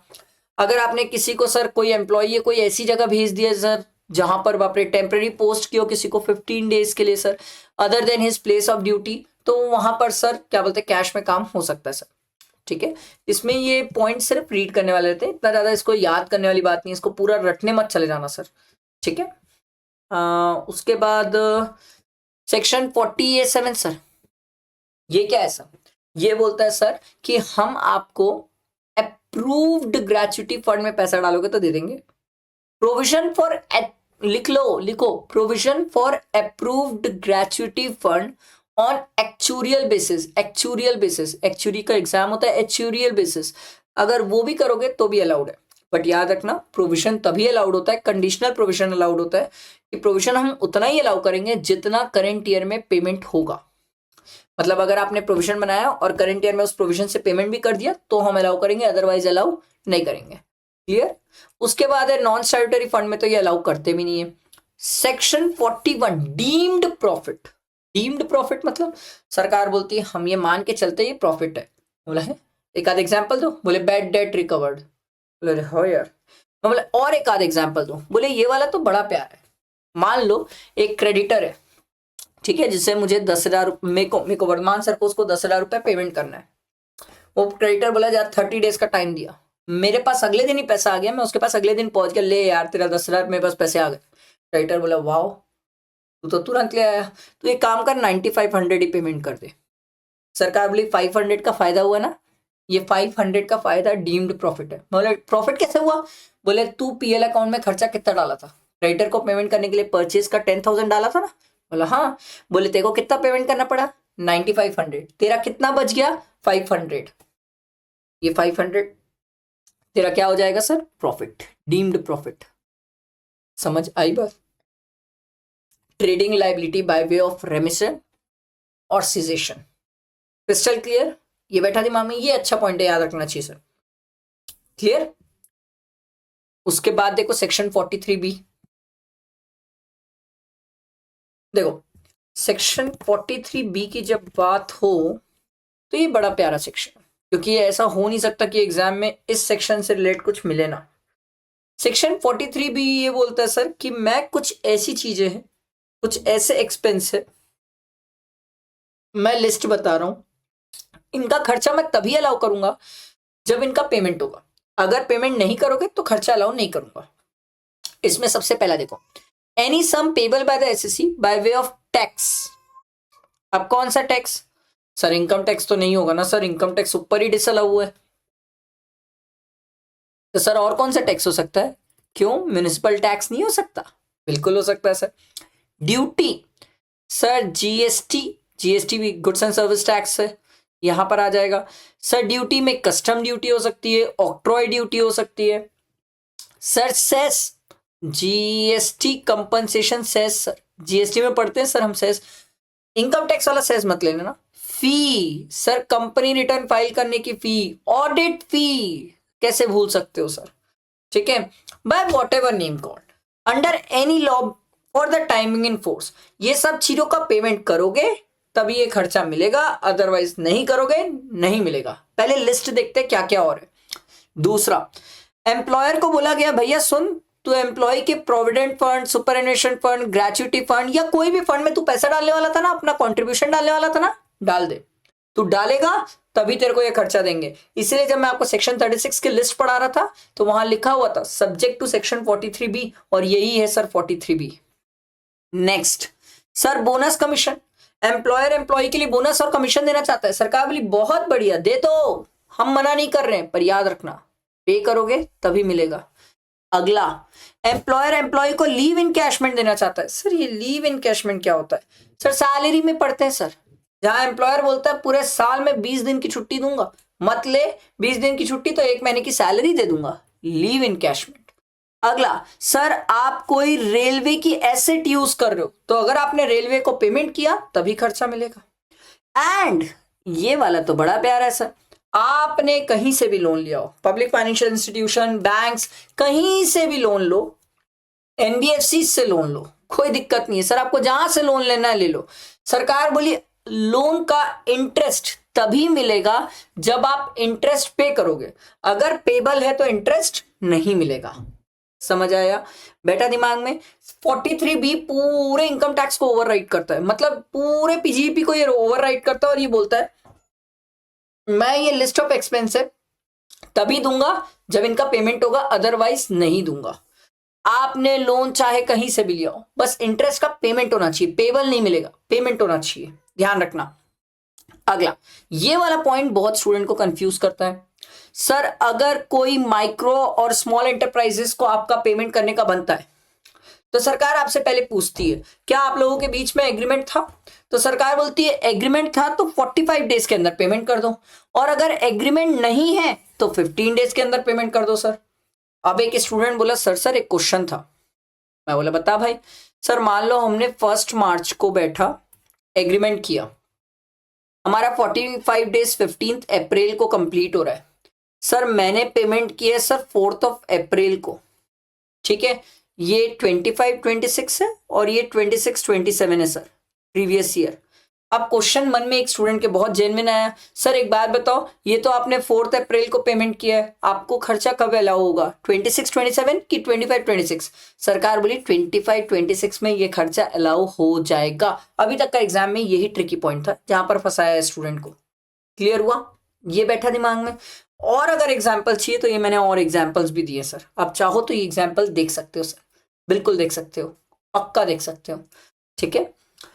इसमें माइक्रो और स्मॉल मीडियम एंटरप्राइजेस की लिमिट्स दी हुई है, वो आप देख सकते हो, ठीक है। मैनर ऑफ डिडक्शन, देखो यही तो सिखा रहा हूं sir. If the sum relate to any previous year for which the payment has been made और before the due date of furnishing of return of that year, तो सर उसी previous year में खर्चा अलाउ हो जाएगा। मतलब sir मेरा previous year 25-26 है, इस प्रीवियस ईयर में जो रिटर्न फाइल करना है वो मेरे को इस प्रीवियस की रिटर्न फाइल करना है 31 जुलाई 2026 को। इससे पहले ऑन और before the due date of filing of return of that year, उससे पहले अगर मैंने पेमेंट कर दिया तो उसी प्रीवियस ईयर में अलाउ हो जाएगा। अब अगर मैंने पेमेंट सर यहां पर 1 सितंबर को किया तो ये खर्चा फिर मुझे 26-27 में अलाउ होगा। क्लियर हुआ? बैठा दिमाग में? अगर आपने लोन, बोरोइंग और एडवांसेस, ऊपर बात हो रही थी सर, उसके इंटरेस्ट को अगर किसी और अदर इंस्ट्रूमेंट में कवर किया, मतलब कन्वर्ट किया, सॉरी, डिबेंचर में कन्वर्ट किया या फिर इंटरेस्ट को लोन में कन्वर्ट किया या ऐसी कोई भी लाइबिलिटी में कन्वर्ट किया जिससे आपका पेमेंट डिफर हो गया है, तो सरकार बोली उस केस में हम ये मानेंगे ही नहीं कि इंटरेस्ट का पेमेंट हुआ है, क्योंकि आपने तो सिर्फ कन्वर्ट किया है। जिस दिन आप कन्वर्ट करने के बाद पे कर दोगे तभी हम आपको ये खर्चा अलाउ करेंगे सर। क्लियर हुआ ये सबको? आओ सर, सेक्शन 43CA। आहा, ये तो बड़ा सिंपल है, मैंने स्टूडेंट को बहुत सिंपल तरीके से समझाया, ये स्टूडेंट को बहुत इजी है सर। देखो 43CA बोलता है सर, एक बिल्डर, ठीक है, वर्धमान सर को घर बेचा, ठीक है, लैंड और बिल्डिंग कुछ भी बेचा सर। सर मान लो डेट ऑफ एग्रीमेंट और डेट ऑफ रजिस्ट्री अलग अलग है सर। एग्रीमेंट वाले दिन, ध्यान देना सर, एग्रीमेंट वाले दिन सर आप ये देखो वर्धमान सर कैश में पैसा दे रहे हैं या अदर देन कैश में दे रहे हैं, ठीक है। अगर वर्धमान सर कैश में पैसा दे दिए तो सर स्टैम्प ड्यूटी वैल्यू जो लेना है हमें डेट ऑफ रजिस्ट्री की लेना है, और अदर देन कैश दिए तो स्टैम्प ड्यूटी वैल्यू जो लेना है डेट ऑफ एग्रीमेंट की लेना है। पहले तो हमें स्टैम्प ड्यूटी वैल्यू के लिए लड़ना पड़ेगा। एक बार स्टैम्प ड्यूटी वैल्यू फाइनल हो गई, उसके बाद फिर हम क्या करेंगे, एकदम सिंपल, जो मेरा सेल कंसिडरेशन है प्लस 10% करूंगा और जो भी वैल्यू आएगी फिर मैं उसके नीचे लिखता हूं स्टैम्प ड्यूटी वैल्यू, ठीक है। फिर चेक करता हूं कि सर मेरी स्टैम्प ड्यूटी वैल्यू इससे कम है, इसके बीच में कवर हो रही है, या इससे ज्यादा है। ध्यान देना सर, अगर मेरी स्टैम्प ड्यूटी वैल्यू इससे कम है, पहला केस कम है, ठीक है, ये काट दिया मैं गलती से, हाँ, पहला केस, अगर मेरी स्टैम्प ड्यूटी वैल्यू जो है वो इस, जो मेरा सेल कंसिडरेशन है, एग्जाम्पल ले लेते हैं, पहला एग्जाम्पल, मेरा sale consideration 100, stamp duty value 90 है, कम है, तो सरकार बोली हम सेल कंसिडरेशन 100 ही मानेंगे। मैं बोला ठीक है भाई। दूसरा, सर मेरा सेल कंसिडरेशन 100 प्लस 10% किया तो 110, सर स्टैम्प ड्यूटी वैल्यू 105 है। सरकार बोली 10% तक का भाई कुशन तो हम तेरे को देते हैं, अभी भी सेल कंसिडरेशन कितना होगा, 100 ही होगा। मैं बोला ये भी ठीक है। तीसरा, सर 100 प्लस 10% 110, अब स्टैम्प ड्यूटी वैल्यू है सर 120। सरकार बोली इस बार हम जीत गए, इस बार सेल कंसिडरेशन कितना होगा, 120। ये बहुत सिंपल तरीके से मैं आपको एग्जांपल से समझाता हूं, और कुछ इधर उधर मगजमारी करने की जरूरत ही नहीं है, बहुत सिंपल तरीके से, ठीक है। क्लियर हुआ? ये 43CA जो मैं आपको समझाया, बहुत इजी तरीके से मैंने आपको समझाया, इसको ऐसे ही याद रखना है। आओ सर, सेक्शन 44AA, ये क्या है सर, बुक्स मेंटेन करने के लिए। इसमें एक यही वाला है जो सबसे ज्यादा एग्जाम में आता है कि सर स्पेसिफाइड प्रोफेशनल्स को ये बोला गया कि भैया अगर आपका gross receipt 1,50,000 in all the 3 immediately preceding year, पिछले तीनों सालों में अगर 1,50,000 से एक्सीड करता है तो बुक्स मेंटेन करना पड़ेगा। 3 में से एक भी साल नहीं किया तो मेंटेन नहीं करना पड़ेगा, तीनों साल करना चाहिए। एंड सर अगर आपका नया ही बिजनेस, नया प्रोफेशन है तो फिर उस केस में तो सर पहला साल ही देखेंगे। बुक्स क्या मेंटेन करना है, जनरल लेजर, ये आप पढ़ सकते हो सर, ये रीड करने वाला पार्ट है। हाँ, मेडिकल प्रोफेशन के केस में 2 एक्स्ट्रा बुक है, आज तक एक बार आया है, वो भी ना मैं आपको बता रहा हूँ बहुत पहले कभी आया था, इससे रेगुलर क्वेश्चंस नहीं आते। 44AA से नहीं आते सर, 44AB है, AD है, ADA है, वहां से क्वेश्चंस आते हैं। इनको आप एक बार ऐसे ही ऊपर से भी रीड करके चलोगे तो भी चलेगा। अगर आपका एग्जिस्टिंग बिजनेस है तो PGP की इनकम अगर 1,20,000 से एक्सीड करे, अगर इंडिविजुअल HUF है तो इनकम 2,50,000 से एक्सीड करे, in any of the 3 previous year, पहले के 3 में से कोई भी एक साल अगर एक्सीड कर गया तो आपको बुक्स मेंटेन करना पड़ेगा सर, ठीक है। और अगर नया बिजनेस है तो उसी साल का देखा जाएगा सर, ये 2 पॉइंट अभी छोड़ दो, ये हम आगे कवर करेंगे। बुक्स कितने साल मेंटेन करना है? 6 इयर्स। बुक्स कहां पर मेंटेन की जाती है? जहां पर आपका प्रिंसिपल प्लेस ऑफ बिजनेस हो। 44AB ये क्या है सर? Tax audit sir. ऐसे याद रखा करो, 1, 10, 2 3 लिमिट है सर। 2 करोड़ की लिमिट जो है ये 44AD वालों के लिए, ठीक है सर। 1 करोड़ की जो लिमिट है वो जनरल लिमिट है, ठीक है। और सर जो 10 करोड़ की लिमिट है उसके लिए कंडीशन है सर। अब 10 करोड़ वाली लिमिट बहुत अच्छे से सीखो, क्योंकि ये जिस दिन एग्जाम में आएगी ना सर, मजा आ जाएगा। Aggregate of all amount received, all amount received, all amount received, including amount received for cash, turnover, gross receipt during the previous year in cash does not exceed 5%. मैं आपको कुछ चीजें अंडरलाइन कराता हूं, इंपॉर्टेंट है। Aggregate of all payment incurred in cash does not exceed 5%. मतलब cash में 5% से ज्यादा ना लेना ना देना। पर खास बात क्या है पता है? Aggregate of all amount received, all मतलब कैपिटल भी प्लस रेवेन्यू भी। बड़ी जबरदस्त बात है, ये नहीं आएगा याद आपको एग्जाम में। सर अगर आपका जो रिसिप्ट है वो रिसिप्ट कैपिटल रिसिप्ट भी देखा जाएगा, रेवेन्यू रिसिप्ट भी देखा। एक स्टूडेंट बोला सर कैपिटल रिसिप्ट कैसे हो सकता है? ये भाई एसेट बेचा, कैपिटल रिसिप्ट भूल गए क्या? सर रेवेन्यू में कैपिटल रिसिप्ट क्या हो सकता है? सर एक्सपेंडिचर में कैपिटल एक्सपेंडिचर क्या हो सकता है? प्लांट मशीन खरीदे सर। आप समझो ये बड़ी जबरदस्त चीज है, ये बड़ी जबरदस्त चीज है। जिस दिन इससे क्वेश्चन आएगा ना, बड़ा प्यारा सा क्वेश्चन आएगा sir. Aggregate of all amount received, all capital revenue दोनों मिला के चेक किया जाएगा। 5% से ज्यादा कैश लेना नहीं है ना देना है। अगर आप ये बात मान लेते हैं और आपका अकाउंट्स ऑडिट नहीं कराना पड़ेगा अगर आपका टर्नओवर 10 करोड़ से ऊपर एक्सीड नहीं करता तो, और अगर 10 से ऊपर जाएगा तो ऑडिट कराना पड़ जाएगा। तो 10 करोड़ के लिए कंडीशन है सर, बाकी सब तो चलेगा। अच्छा क्रॉस चेक आज भी कैश है, याद रखिएगा सर। क्रॉस चेक लिख के रख लिया करो, जो मैं बोलता हूं इसी को तो वर्किंग नोट्स बोलते हैं सर, यही तो नोट्स बनाना है। क्रॉस चेक कैश है, आज भी कैश है, याद रखना सर। प्रोफेशन के केस में तो 50 लाख के लिमिट है सर, ठीक है। और ये 3 पॉइंट्स हम बाद में कवर करेंगे सर। 44ADA वालों के लिए लिमिट मैंने आपको बताया सर 2 करोड़ की लिमिट है, क्लियर आया? इसके बाद 44AD, ठीक है। अब पहले तो आप समझो सर ये 44AD मिलता किसको है सर? पहली बात तो ये बिजनेसमैन के लिए। कौन बिजनेसमैन? चाहे इंडिविजुअल हो, HUF हो, पार्टनरशिप फॉर्म हो। LLP नहीं आएगा, LLP बॉडी कॉर्पोरेट होती है, उसको कवर नहीं करते सर। ऐसे लोगों को भी नहीं मिलता जो 10A, 10AA, 10B ये सब 80IA से लेके 80RRB क्लेम कर रहे हैं, बड़े बड़े डिडक्शन क्लेम कर रहे हैं, SEZ वाले लोग, इन सबको 44AD नहीं मिलता सर। जो 44AE क्लेम कर रहा है उसको भी नहीं मिलता। 44AE क्या है सर? वो ट्रक वाले लोगों का है, पढ़ेंगे अभी आगे अपन। ऐसा कोई पर्सन, ठीक है, इसमें और भी है सर। स्पेसिफाइड प्रोफेशनल्स को ये सेक्शन नहीं मिलता। जो 44AA में स्पेसिफाइड प्रोफेशनल्स है उनको बाहर किया सर। जो बंदा कमिश्नर ब्रोकरेज का काम करता है उसको भी ये सेक्शन नहीं मिलता सर। जो बंदा एजेंसी का बिजनेस कर रहा है उसको भी ये सेक्शन नहीं मिलता।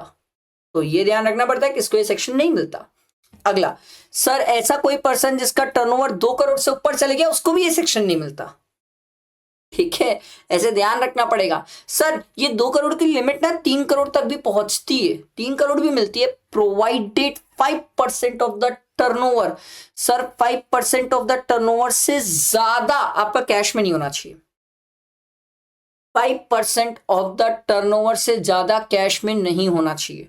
उससे ज्यादा कैश में हो, 6% भी टर्नओवर का अगर कैश में हो गया ना सर, तो आपके लिए लिमिट 2 करोड़ हो जाएगी सर।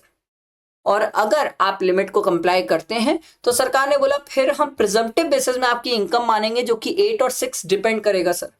8% कैश वाला, 6% अदर देन कैश वाला।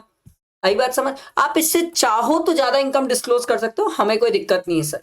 पर याद रखना 44AD लोगे तो सेक्शन 30 से लेकर 38 तक के कोई खर्चे नहीं मिलेंगे सर। सेक्शन 40 के डिसअलाउंसेस होंगे, हाँ क्यों नहीं होंगे भाई, क्यों नहीं होंगे? 40 के डिसअलाउंसेस होंगे सर। सर WDV कैसे निकाली जाएगी सर? जैसे आप नॉर्मली कोई भी एसेट की WDV निकालते हो वैसे ही निकालेंगे सर। पर सर एक बात बताओ, जैसे मान लो आपने 44 AD में बोला 8 और 6% मानना पड़ता है सर। मान लो मैं 8%, मैं 1 करोड़ की इनकम कमा रहा हूँ, 1 करोड़ का 8% होता है 8 लाख रुपीज। सर मान लो अगर 8 लाख है और मैं मान लो 5 लाख ही दिखाना चाहता हूँ, सरकार बोली ये नहीं करना चाहिए था, तूने हमसे पंगा लिया। अब सुन, अगर तूने 5 लाख दिखाया तो जितना हमने प्रेजेंटेटिव बोला उससे कम दिखाया, अगले 5 साल ही सेक्शन नहीं देंगे तेरे को, पहली चीज। दूसरी बात, तूने हमने जितना बोला था उससे कम दिखा रहे ना, अब सुन तू बुक्स भी मेंटेन करेगा और अपनी ऑडिट भी करवाएगा। अब तेरे को बुक्स भी मेंटेन करना पड़ेगा और ऑडिट भी करवाना पड़ेगा। आई बात समझ? एडवांस टैक्स डिपॉजिट करने के लिए इनके पास एक ही डेट है सर, 15 मार्च। क्लियर? सबको क्रिस्टल क्लियर? आगे बढ़ते हैं सर। 44 ADA ये किसके लिए सर? ये प्रोफेशनल्स के लिए सर। प्रोफेशन, वो बिजनेसमैन के लिए था, ये प्रोफेशन के लिए सर। ये इंडिविजुअल को मिलता है, पार्टनरशिप फर्म को, अदर देन LLP को तो ये भी नहीं देते सर। ठीक है? Who is a resident in India, ये कौन होते हैं सर? कौन से वाले प्रोफेशन वाले कवर होते हैं? 44 AA वाले स्पेसिफाइड प्रोफेशनल्स यहां कवर होते हैं। वही प्रोफेशनल कवर होगा जिसका ग्रॉस रिसिप्ट 50 लाख से एक्सीड नहीं करेगा इन द प्रीवियस ईयर। 50 से एक्सीड नहीं किया तो ये मिलेगा, 50 से एक्सीड किया तो ये नहीं मिलेगा, फिर पूरा PPP अप्लाई करना पड़ेगा। सर आपको 75 लाख की भी लिमिट मिल सकती है, प्रोवाइडेड 5% से ज्यादा कैश में काम मत करना। क्लियर? अगर आप बातें मानते हैं तो सर जितना भी आपका ग्रॉस रिसिप्ट है उसका 50% आपकी प्रेजेंटेटिव इनकम, आप चाहो तो उससे ज्यादा भी दिखा सकते हो सर, पर याद रखना इससे कम मत दिखाना। इससे कम दिखाए तो आपको बुक्स भी मेंटेन करना पड़ेगा और टैक्स ऑडिट भी करानी पड़ जाएगी सर। ठीक है? बाकी बातें तो वहां वाली जैसी सेम चलती है। क्लियर? एडवांस टैक्स वाली कहानी वही सेम है। 44 AE सर ये क्या है सर? 44 AE ट्रक वाले लोगों के लिए सर, जो प्लाइंग, लीजिंग, हायरिंग और गुड कैरेज का काम करते हैं सर।